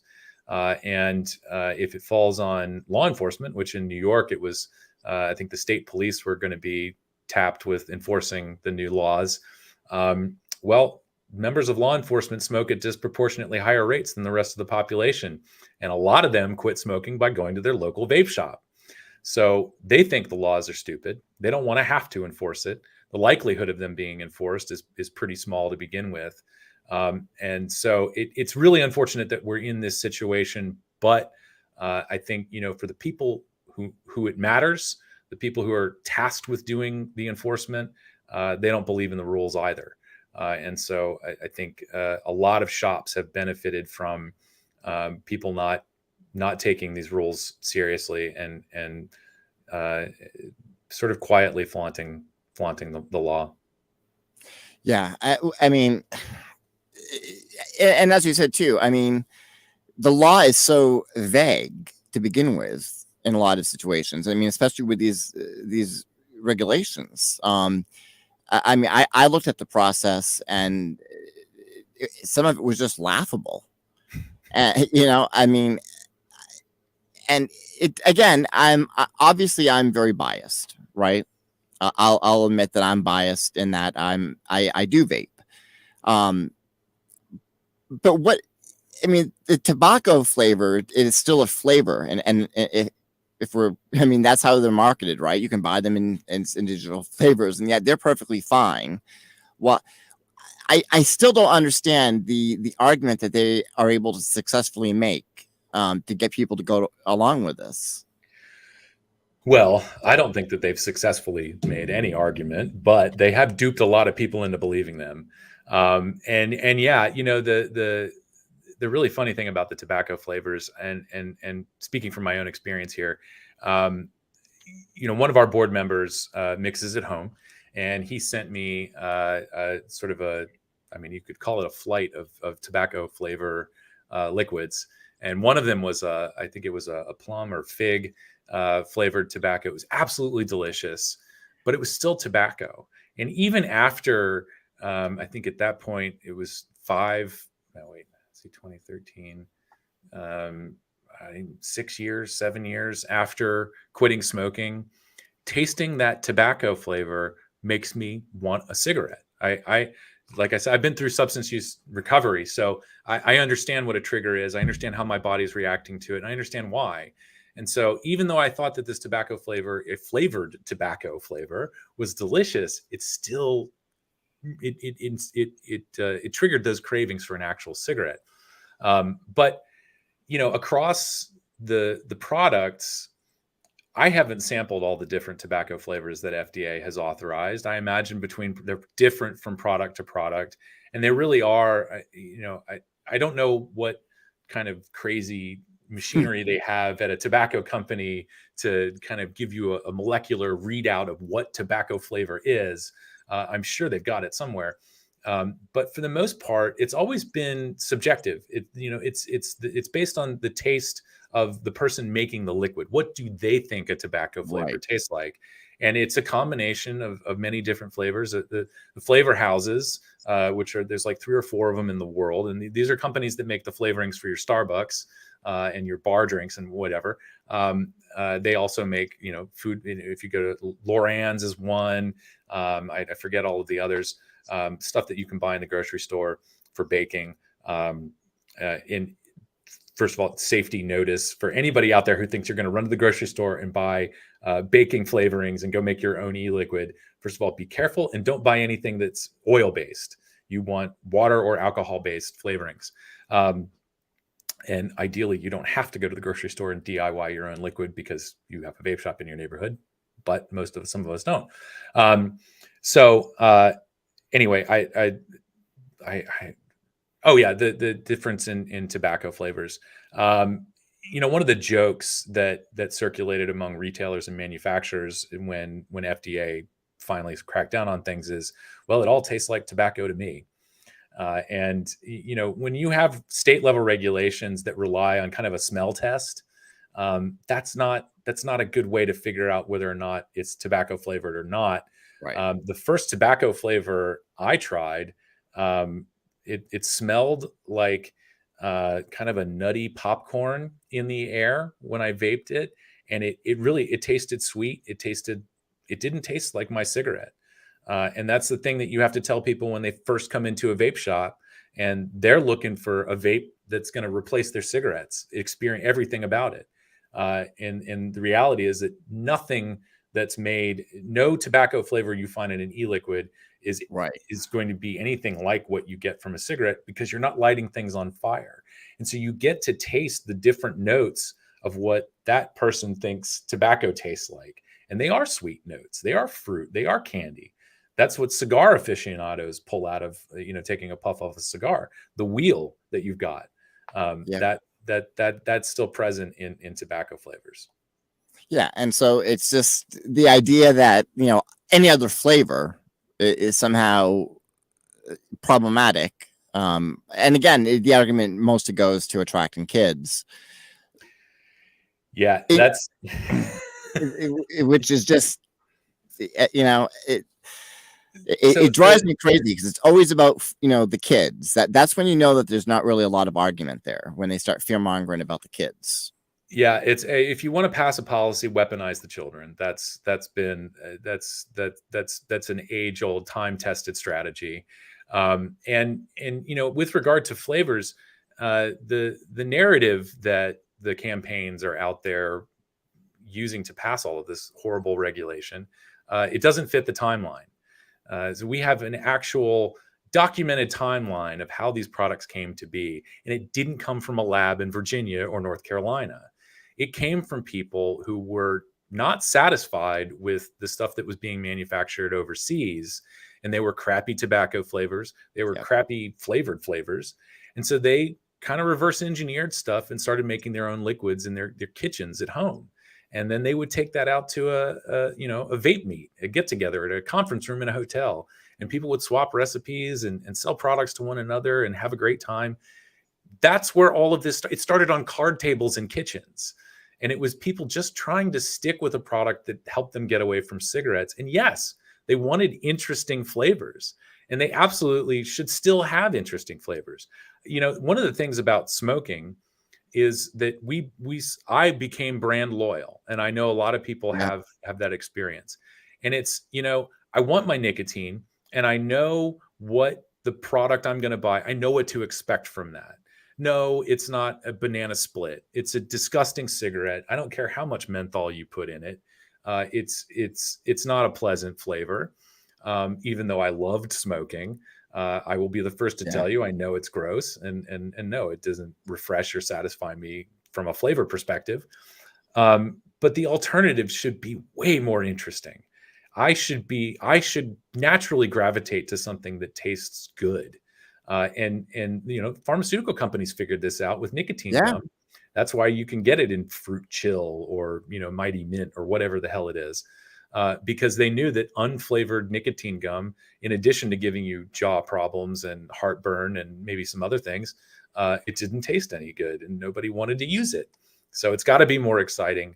And it's nonsense, this idea that when you turn 18 you suddenly don't like candy anymore, and that the only Right. reason to make something an adult product candy flavored is to target it at kids. This is a narrative that they've been building for years. And so when you hear tobacco control people talk about marketing and we need to do things against marketing and this and that, they're absolutely talking about flavors. And so this has been on their agenda for as long as these products have been in America. You just, I just saw this this morning. I was going through Facebook. You just sent out a notice about a study from the University of Michigan. I don't run our social media. You're gonna have. Oh, to, I'm sure it's I the think I've e-cigarettes should be recommended for smoking cessation. This is from the University of Michigan. And then it says in a study published last week in Nature Medicine, researchers said that e-cigarettes or vapes should be recommended more as a smoking cessation aid because there's abundant evidence that can help some individuals quit smoking. Fantastic article. And that's one of the great things about your organization is the constant information. I mean, I think I get a newsletter at least once a week in the email talking about one was about debunking vaping myths. And so it's a very educational newsletter. You do a lot of great work. What else can people do? Well, first off, what do you think is coming next as far as the threat to vaping? It's kind of weird right now, honestly. I can say, clearly, what we're following at the state level are going to be more New York and Massachusetts style flavor bans. People can take the political temperature of their own state, and pretty easily figure out that, places like Tennessee, Georgia, South Carolina, your southern states, your tobacco states, your square states aren't going to be so aggressive against these products. It doesn't mean we're not tracking threats. It just means you have a better chance of escaping an immediate wave of flavor bans. But we're seeing calls for more enforcement from the tobacco companies. Again, that's what happens when you become a regulated business. You kind of have to dance with the regulator and follow their lead. And of course, they are a business, and they're going to protect the ability to sell their product in a legal, regulated market. And so that means going after illicit manufacturers. Anything that gives to crack down people's vape products without the FDA's blessing. That's what we're seeing a lot of now. And taxation comes and goes. I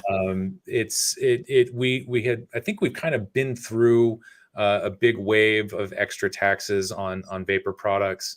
But New York has already, banned the flavors. So it's not like they can heap any more tax on vaping. But New York is looking at adding a $1 tax to a pack of cigarettes. And so anytime we see a move, on any tobacco product, it's safe to say that every other tobacco product is on the chopping block too. And for folks who have discovered nicotine pouches, you're not safe either. I like nicotine pouches. I've recently started using Zyn, which is a Swedish Match product. There's several out there on is another one, on exclamation point. I haven't heard of these. What are they? So it's a pouch. Let's see if I had one. I do have one. So one of the things that we don't do is product endorsements. So I'm not endorsing these or promoting these, but just to show you what I'm using. It's a little pouch, and it's similar but smaller than snus. If you're familiar with snus, I have another one of those here. So snus is an actual leaf tobacco product. It comes from Sweden. Folks may, recognize the pouch from a product like Skull Bandit, which is an American moist snuff, but in a pouch. It was inspired by the Swedish snus. Swedish snus is a finely ground, very finely ground tobacco, and it's pasteurized, not fermented. And that makes it a little bit more easy to deal with in terms of swallowing the juice that comes off the pouch. It doesn't upset my stomach like American smokeless does. They're both similar risk, honestly. And actually, I mean, the conversations about tobacco harm reduction started with smokeless tobacco. Right. But the nicotine pouches, they don't contain leaf tobacco. It's sort of, I believe it was described as a sort of a vegetable matter aggregate. And then there are flavorings and nicotine added to that powder, and then it's put into a pouch, and then you just park it right up here. It's very discreet, and you get a sort of, small, slow dose of nicotine. You don't get the same kind of head rush that you get from a cigarette or some vapes. It's more of just sort of maintaining a level of nicotine without the peaks and valleys. And I get, the benefits that I want from using nicotine without the cravings that I would get from smoking cigarettes. And of course, dramatically reduced my risk. And I know a lot of people, when we start talking about oral tobacco, they immediately think, well, you're just trading lung cancer for oral cancer. This is not true. Rates of oral cancer among people who use smokeless tobacco are actually a lot lower than the perception. I believe in that 480,000 people killed from tobacco every year, roughly 5,000 of that is attributed to smokeless tobacco. And that puts the level of risk of using smokeless tobacco on par with some everyday activities that we take for granted. So I'm not promoting this as broccoli or health food, but if you smoke, switching to smokeless tobacco is definitely an option for you, and I encourage people to try it. But I keep moving back and forth here. Nicotine pouches, I like them a lot because I think they will appeal to people who don't want to use any leaf tobacco. They've bought the concerns about dip and chew and oral cancer and stuff like that. These don't contain leaf tobacco. If there's anything that you're going to have any smidge of concern about, it's going to be your nicotine consumption. And you have options within these products. Zyn is sold in 6 milligrams or 3 milligrams. On, I think, goes up to 8. The Rogue may go higher than that. So you can choose your level of nicotine, unlike what you can do with a cigarette. And so whatever your goals are, whatever your needs are, that they're a good alternative for that. And they're good, particularly for people who are worried about the color of your teeth. I've been using snus for several years now, and every time I brush my teeth, they go back to the dirty white that I've managed to accumulate over the years from drinking pots and pots of coffee. But the white pouches, I think, are something that a lot of people prefer for cosmetic reasons. And as I was saying, they do come in flavors, and that has been a target for at least one assembly member here in New York year over year. And so expect that if you like nicotine pouches, they're coming for your flavors too.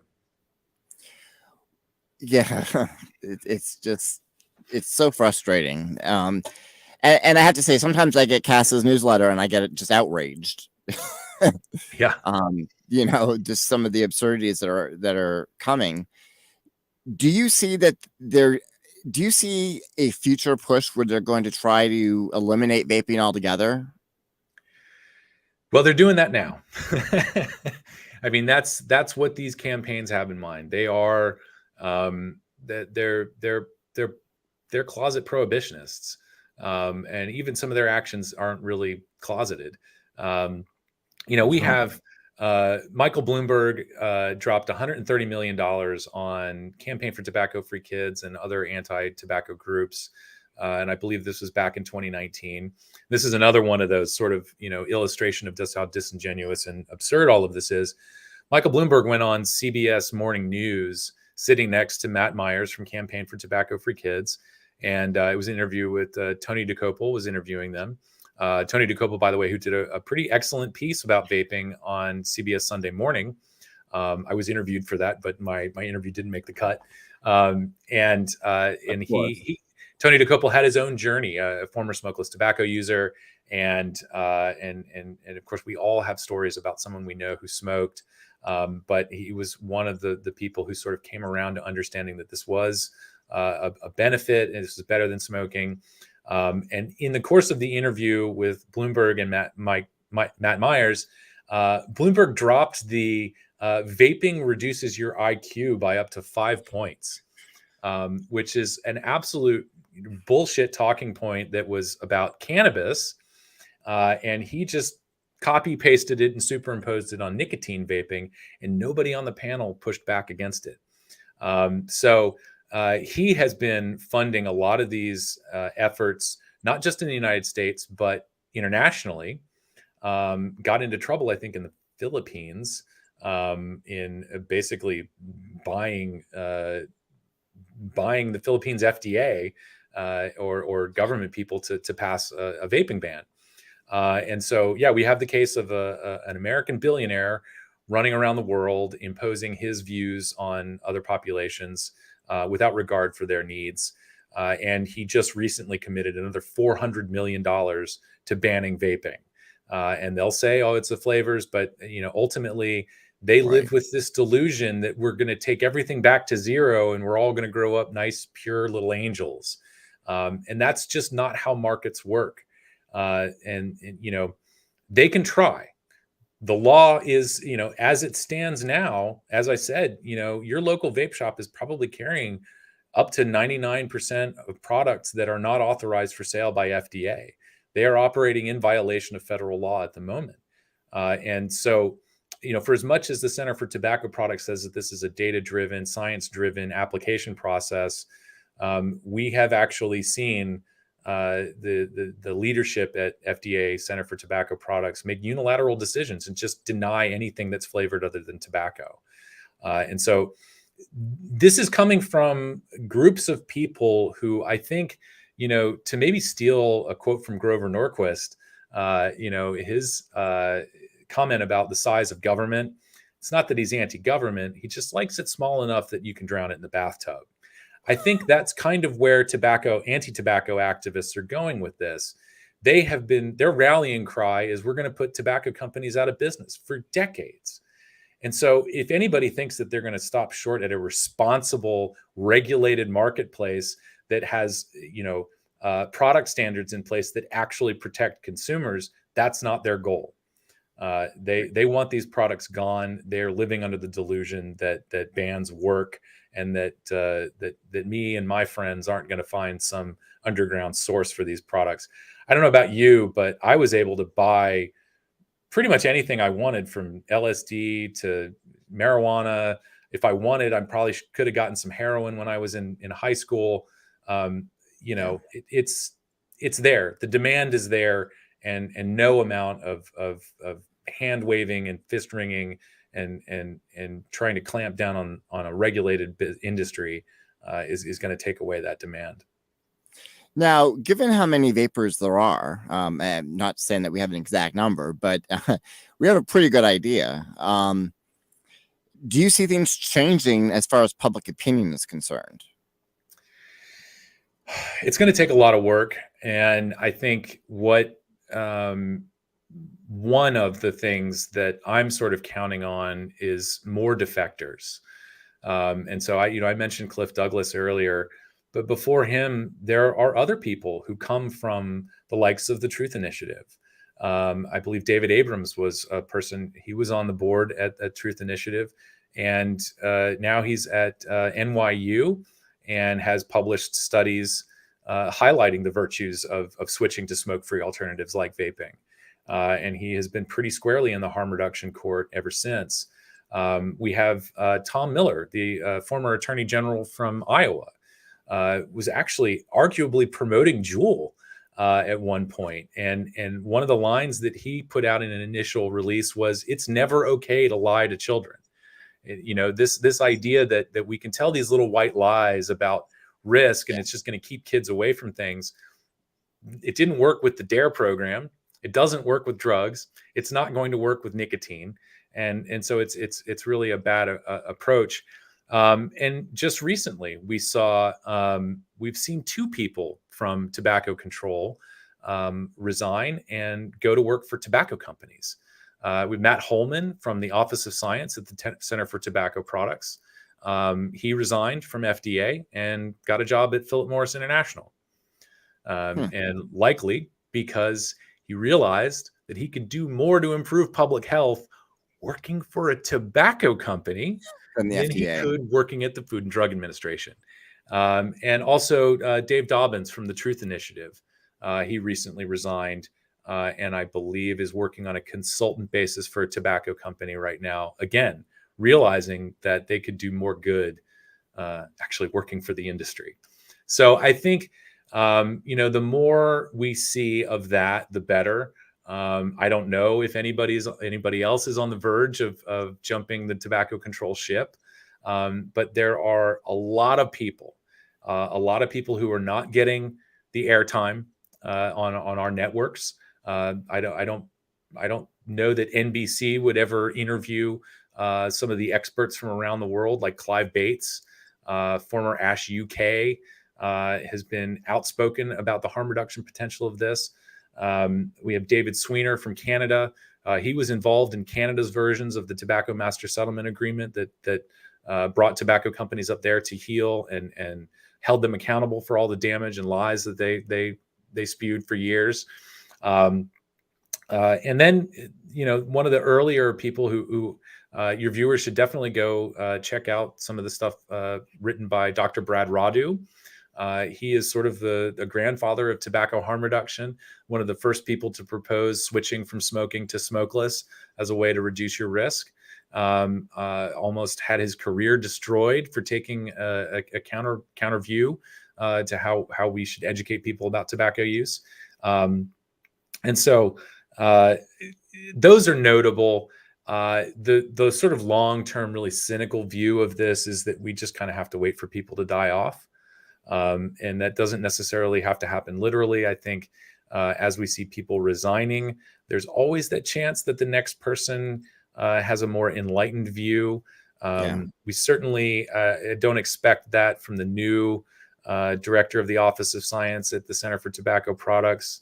The Truth Initiative, I believe, is going through a bit of a changing of the guard. And our experience is that the replacement is usually worse than the person they're replacing. But other than that, we are relying on the data. We are relying on government-funded research showing that these products are helping people and that there is a responsible way to regulate them. It's going to fall on people at FDA or whatever national, whatever federal food you live under. It's to come down to them, I think, rebalancing this concern with youth use. Right now, it's entirely overweighted. You throw the word weaponized out there again. It really is, it's being promoted without regard to any understanding of risk. And so there's a lot of things that have to change. And, ultimately, we're not anti-regulation here. Right. We think there is something as basic, and I don't want to downplay this because I know there's a lot of work that goes into establishing something like product standards. But, in the UK, what you have is a notification process. You basically tell the government you're going to sell this product and here's what's in it. we can have something similar here. And it's as a consumer, that's what I want. I want to know that the company is acting responsibly, that they Right. are confident enough in their product, that they've had it reviewed by an unbiased third party. If that's the federal regulator, great. And I feel confident in buying the product and that I'm not going to be made immediately ill. And to be perfectly honest, I have more confidence in vapor products sold on the illicit market not making me sick than I do about produce and other meat and dairy products, which is also under FDA's jurisdiction. So, yeah, we're still in an uphill battle here. Prior to 2016, a lot of our effort was to try to delay. We want to delay the implementation of these regulations, give the industry more time to get their applications ready, to get some clarity on what these applications are supposed to look like. And now it really is, I think we're getting into, as you mentioned, we have to be more mindful of changing hearts and minds. The recent surveys that came out looking at the public's perception of risks associated with vaping are just completely way off. I think it's more than half of people agree that all tobacco should be banned. That was the most recent headline. And more than half of people surveyed believe that vapor products are as harmful or more harmful than smoking. And that's not consistent with the science. It's not consistent with any of our experiences. And so we do have a lot of work to do, debunking myths and talking about the complexities and nuances of this in a way that people are receptive to it and understand. Are there countries where they've met this standard that you're talking about, where they've got vaping products at at a level of regulation that is logical? Right now, the closest is probably the UK. There's still some weird restrictions there. For example, the highest concentration nicotine liquid you can buy is 20 milligrams per milliliter, which is based off of sort of some old data about what a lethal dose of nicotine is. That's really more of if you accidentally spill it, or if a child accidentally spills a bottle, then they won't be killed or severely injured. But it's not necessary, and that creates a barrier for people. But for the most part, the UK's notification system is actually better, and people are able to go to a vape shop and feel comfortable buying whatever flavor they want and using it the way that they need to use it. Canada is kind of in and out of the okay category. One of the things that Canada has that we don't, and I don't think they have in the UK, Canada has a list of statements that manufacturers can make about their vapor products that do communicate lower risk than smoking. So a manufacturer can choose one of those statements to use in their marketing materials. But Canada is probably a little too close to America for its own comfort. So a lot of our bad policy has walked across the border, and I believe Canada was or is in the midst of debating a flavor ban there. And of course, Canada's record on smokeless tobacco is not great either. I think a tin of smokeless in Canada costs like $20. It's outrageous. Oh, are we done? No. Okay. We're having all sorts of issues here today. No worries. We do one of these on StreamYard too. So, but yeah. So anyway, I'd say the UK and Canada have come the closest. New Zealand has a pretty good attitude about this as well. We've seen a sea change in terms of how the government views these products. But with New Zealand's regulations comes this sort of progressive minimum legal sales age, and so I think, I can't remember the timeline, but eventually no one will be old enough to buy cigarettes or any tobacco product in New Zealand, and that's, again, it's very much prohibition. Just because it's creeping doesn't make it not prohibition. But that's been good to see, that governments are capable of changing their collective minds when they do see the actual data about these products. Well, yeah, and again, it does seem like the media, because like the study that I just mentioned to you came from the University of Michigan, and we've got some distinguished people involved in these studies that are saying, you know, one statement, e-cigarettes constitute the first new tool to help in decades, yet relatively few smokers and indeed healthcare professionals appreciate the potential value of vaping. And that's just other countries have released studies that have shown this officially. And the idea that we're inhibiting a tool that can literally save lives and improve the lives of so many, to me, is just criminal. Yeah, and to kind of illustrate a little bit about the credibility of the authors of this study that you're citing. The title is nicotine e-cigarettes as a tool for smoking cessation. So you have Ken Warner, Neil Benowitz, Ann McNeil, and Nancy Rigotti. All of them have long histories in tobacco research and tobacco control and tobacco science. And Ken Warner was actually a member of the Tobacco Product Scientific Advisory Committee, which was created by Congress, or TPSAC is for short, created by Congress to aid the Center for Tobacco Products in reviewing applications and making decisions about, whatever they need to make decisions about. And so you don't just walk onto that committee. You do have to have an impressive CV in order to be placed there. And so Ken Warner is one of those people. And these are all people who I think, I can't speak with any certainty what their opinions were pre-2013, but they have made a career out of following the science. And so if these folks are coming down on the side of, yeah, these products work for helping save lives, they are absolutely people we should be listening to. Yeah, and we need to hear more we need to hear more from you on networks like NBC's, CBS, because it is a one-sided conversation that's being had. And what can we do as it feels so frustrating, because one of the things that your organization does is you're always doing take action notices and releases that are very important that people do. And I hope that people actually do, take the time to fill out these petitions. It doesn't take a lot of information. I mean, just name, address usually. And take the time also to call these politicians.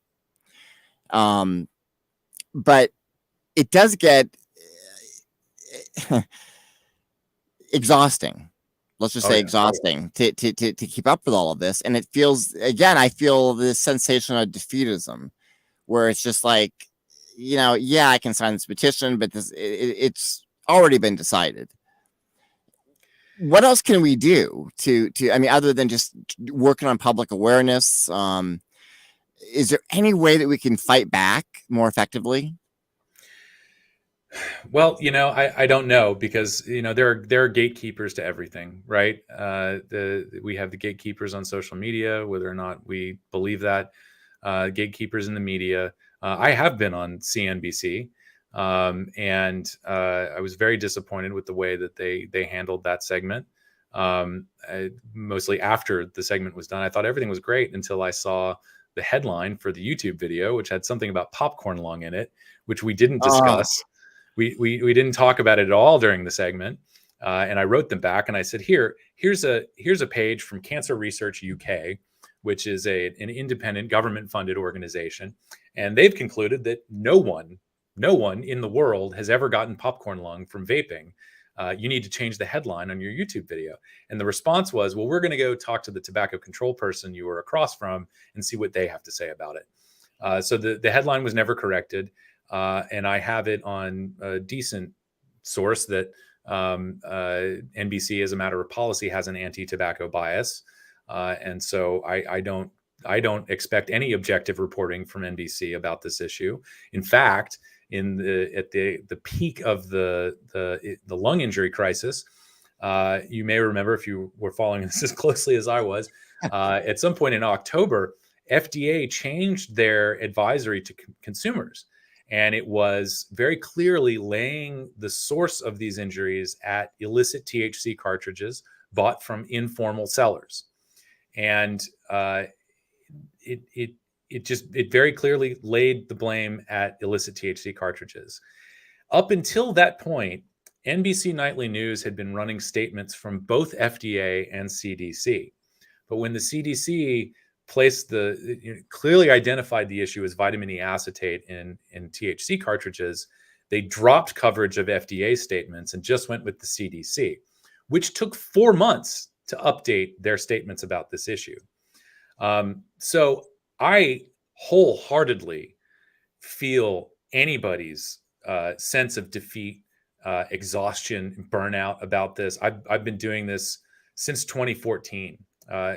Before that, I got involved in 2013. Within weeks of quitting smoking, I found out that this was going to be a massive issue. So I've been doing this for 10 years. And I walked into this a little bright-eyed and bushy-tailed, thinking, okay, cool. I'm going to get involved in the process. I'm going to speak up at a committee hearing, and I'm going to give my educated, researched opinion about this policy, and we're going to do some good here. And for 10 years, I've just been getting kicked in the teeth. All of us have. And it is absolutely, it's terrifying. And the worst is it's heartbreaking to see people we're supposed to trust. Yeah. The Centers for Disease Control should be a bedrock of trust in our country. We rely on them for time-sensitive information about how to avoid getting sick. And at least their tobacco department is taking a very propagandist approach to this. And that undermines any credibility and any faith that we have in these institutions. And so, humans being a crisis-oriented species, we're probably not going to do anything until the building's on fire. And for those of us on the business end of bans and seeing our access to these products restricted, the whole block's on fire for us. But maybe it's just not in a nice enough neighborhood. I don't know. So what we can do, keep vaping, keep using the smoke-free alternative that helped you quit smoking. Yes. And when you get that opportunity, share it with people who smoke. You don't have to, there's no good from coercing people or pressuring people into quit smoking. Right. I mean, you can measure it, and sure, there's a bunch of people that quit because it was, not popular and we felt bad about ourselves. But most of us, I am one of the people who, reacted in the wrong direction. If you tell me I'm a bad person because I'm smoking, I'm going to internalize that. And I think I deserve to smoke. I deserve all the pain and health problems that come with that because we've established I'm a bad person. So anyway, continuing to share your story with people, make sure you've had these conversations, are having these conversations with your family members. If you have kids, educate them, give them a better education than just say no about tobacco and about all other drugs. There are excellent resources out there. The Drug Policy Alliance has a good package on, it's for schools. It's drug education for schools. And it's more about raising young people's awareness about safety and how to stay safe and how to get out of a bad situation, how to help their friends, how to be supportive. Those are the really important that young people know. And then every bill, your state or city council, absolutely send that email that we ask you to send. And most importantly, tell your story. Everything that we ask people to send is 100% editable. And we do that because we want you to share in it, a paragraph is all you really need. And it's just like, how you introduced your experience and how I'll introduce my experience. I smoked for this many years. I tried this many different therapies to try to quit. None were successful. I tried vaping. It was like magic, and I quit smoking. And now here are the benefits I'm experiencing. That's all you need to say. And your lawmakers need to hear that over and over and over again. They need to hear it from real people. There's kind of a joke, when tobacco companies get into lobbying and advocacy, there's a lot of money. People are usually paid to go round up people to come to a city council hearing. We don't have those resources. And so we are relying on our email list, our membership list. We're relying on perfect strangers to see it, on social media and take out, there's something happening in my state. I need to do this. And beyond that, like you said, that phone call, your voice, literally your voice carries more weight than what you send in an email. And I know I'm nervous calling lawmakers. It's amazing. I can stand up in front of a monitor and do a live stream, and I'm perfectly fine with it. But you give me 2 minutes having to describe my experience with vaping to a state assembly member, I'm going to be very nervous. And so it's something, practice in the mirror, get your elevator pitch, dialed in, and deliver that to your lawmakers. And call them and handwrite them, send them a postcard. If you're just on a whim thinking about how great vaping is and how wonderful you feel that you're not smoking anymore, write a quick note to your lawmaker and just remind them that real people are out here and we really are experiencing benefits from these products. And the regulations that we're seeing are nothing but harm. Right. And even if there's no laws in your state or any action that's pending, I would still send those emails, send those letters, make those phone calls, because you can, start off a lot of this if you have the right information in front of people.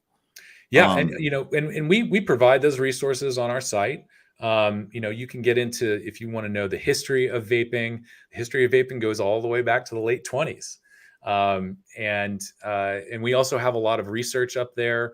You mentioned the Debunking Vaping Myths stream that we did a couple weeks or last weekend. Go to check out our YouTube channel. We're getting more into sort of doing these educational live streams. That's stuff that you can take and you use in your conversations or use as counter arguments to stuff you see locally. And definitely, even if there isn't an issue, it is good to reach out to your lawmaker and present yourself as, first of all, a person with lived experience, which is that's gaining a lot more attention nowadays. And you're a bit of a subject matter expert. They can have that conversation with you and be informed about the products. If they're relying on materials that they get from Campaign for Tobacco for Kids or Truth Initiative, all they're getting, it's all fear all the time. Right. It's, and we still, in 2023, we still see people talking about antifreeze. Give me a break. But that's what your lawmakers are hearing. So it's much better for them to hear your actual experience. And, I'd love if there's any healthcare providers out there, certainly if you're a doctor or nurses, and you've seen people, have otherwise, life-threatening conditions reverse just from switching away from smoking. I've heard that so many times. Those are incredible testimonials. And so that's a great thing to introduce your lawmakers to. Tell your story. It's absolutely important. No matter how nervous you are, just remember that, you're doing this for 30 million people. It's pretty important. Yeah. Where can people find more about your organization? CASA.org, correct? Yep. CASAA.org. And you've got a podcast. Yeah, we do every other weekend. We have a live stream. We broadcast it to YouTube and Facebook when it's cooperating. And so, yeah, you can check out our YouTube channel. It's at CASA Media. And that's our handle for all of our social media properties, Twitter, Facebook, Instagram. And signing up is really easy. You can go and sign up on our website really quickly. There's no membership dues, and we don't spam your inbox. No. The fact that you get one email a week from us, that's usually tops, maybe two. And of course, unless you live in a state that's seeing some threatening legislation. But yeah, we're very careful. We don't want to annoy people. We just want to make sure you know that there are opportunities out there. So definitely swing by CASAD.org and join. It's free and painless, and we'll try to keep you up to date. Great. Thank you so much. And please stand by when we leave, because my producer wants to talk to you for a minute. But thank you so much for coming on the show. Can I interrupt your closing for just one thing that I wanted to clarify? At the top of the broadcast, you were talking about the nicotine content in Juul. And one of the things, this is another one of those fear points that they throw around, this idea that there is more nicotine in a Juul pod than there is in a pack of cigarettes. This is one of the things that we tackled in our debunking myths the last live stream.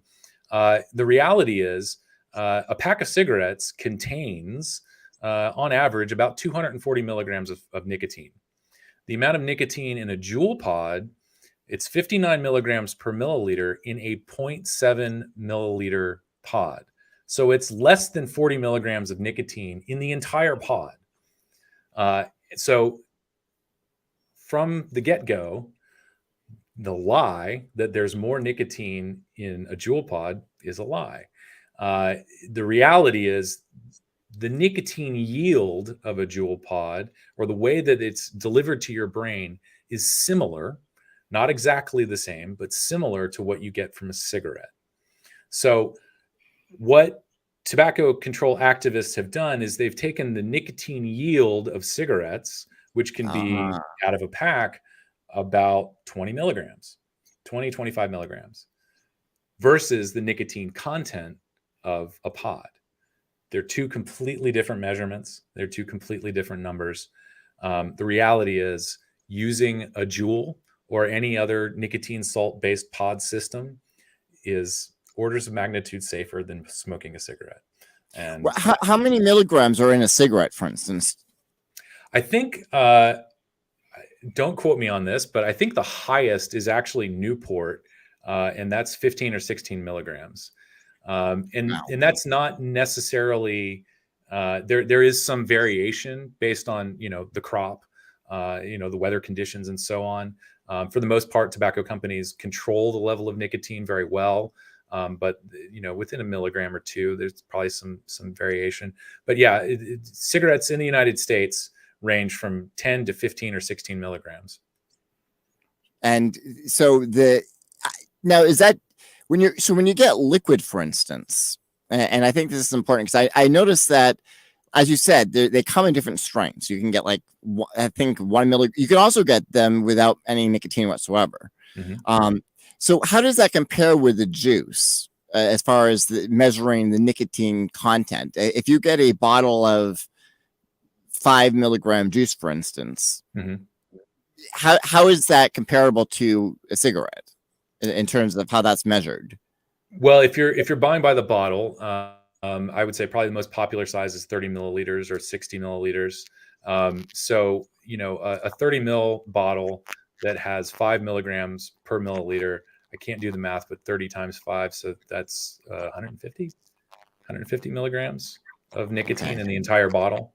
I feel like I need to bring up the calculator. I'm not sure. I think I got it. 5 times 3, that's 15. Add a 0 there. But yeah, 150 milligrams in a 30 mil bottle that's 5 milligrams per milliliter. Still less than a pack of cigarettes. Very fascinating. And yeah, and see, I didn't, that's one of the lies that I allowed to sit by because I had no idea. That's where this education is so important.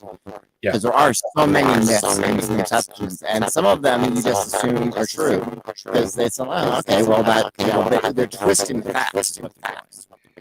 Yeah, the long-term consequences here are you have these organizations and people who they did build their credibility. They took on the tobacco industry. They brought the tobacco industry to heel. They won a major victory for public health. And they're trading on that credibility in a way that is ultimately, I think, going to be detrimental to their organization and their careers. And so, yeah, if you any of the statements, I would encourage you, any of the statements you hear from all the organizations I listed earlier, it's Matt Myers and the Body Parts groups, Enhanced Tobacco-Free Kids, Truth Initiative, and all the body parts. Any statement you hear coming out of them, research it. And I guarantee you're going to find something that's different and certainly less frightening than what they're promoting. Well, again, thank you so much for coming on. Fascinating conversation. And again, I'm a huge fan of organization. And I encourage please, even if you're not a vapor, if you want to help people, quit smoking, an organization, you have to support. Vaping is an incredible tool. Like much better public safety health record, I think, in this country. So again, thank you so much for joining us. Stand by for just a moment, and your podcast starts right now. Citizens.am. Thank you for listening to Citizens AM. Digital Radio. Your voice for a better world. Thank you for being one.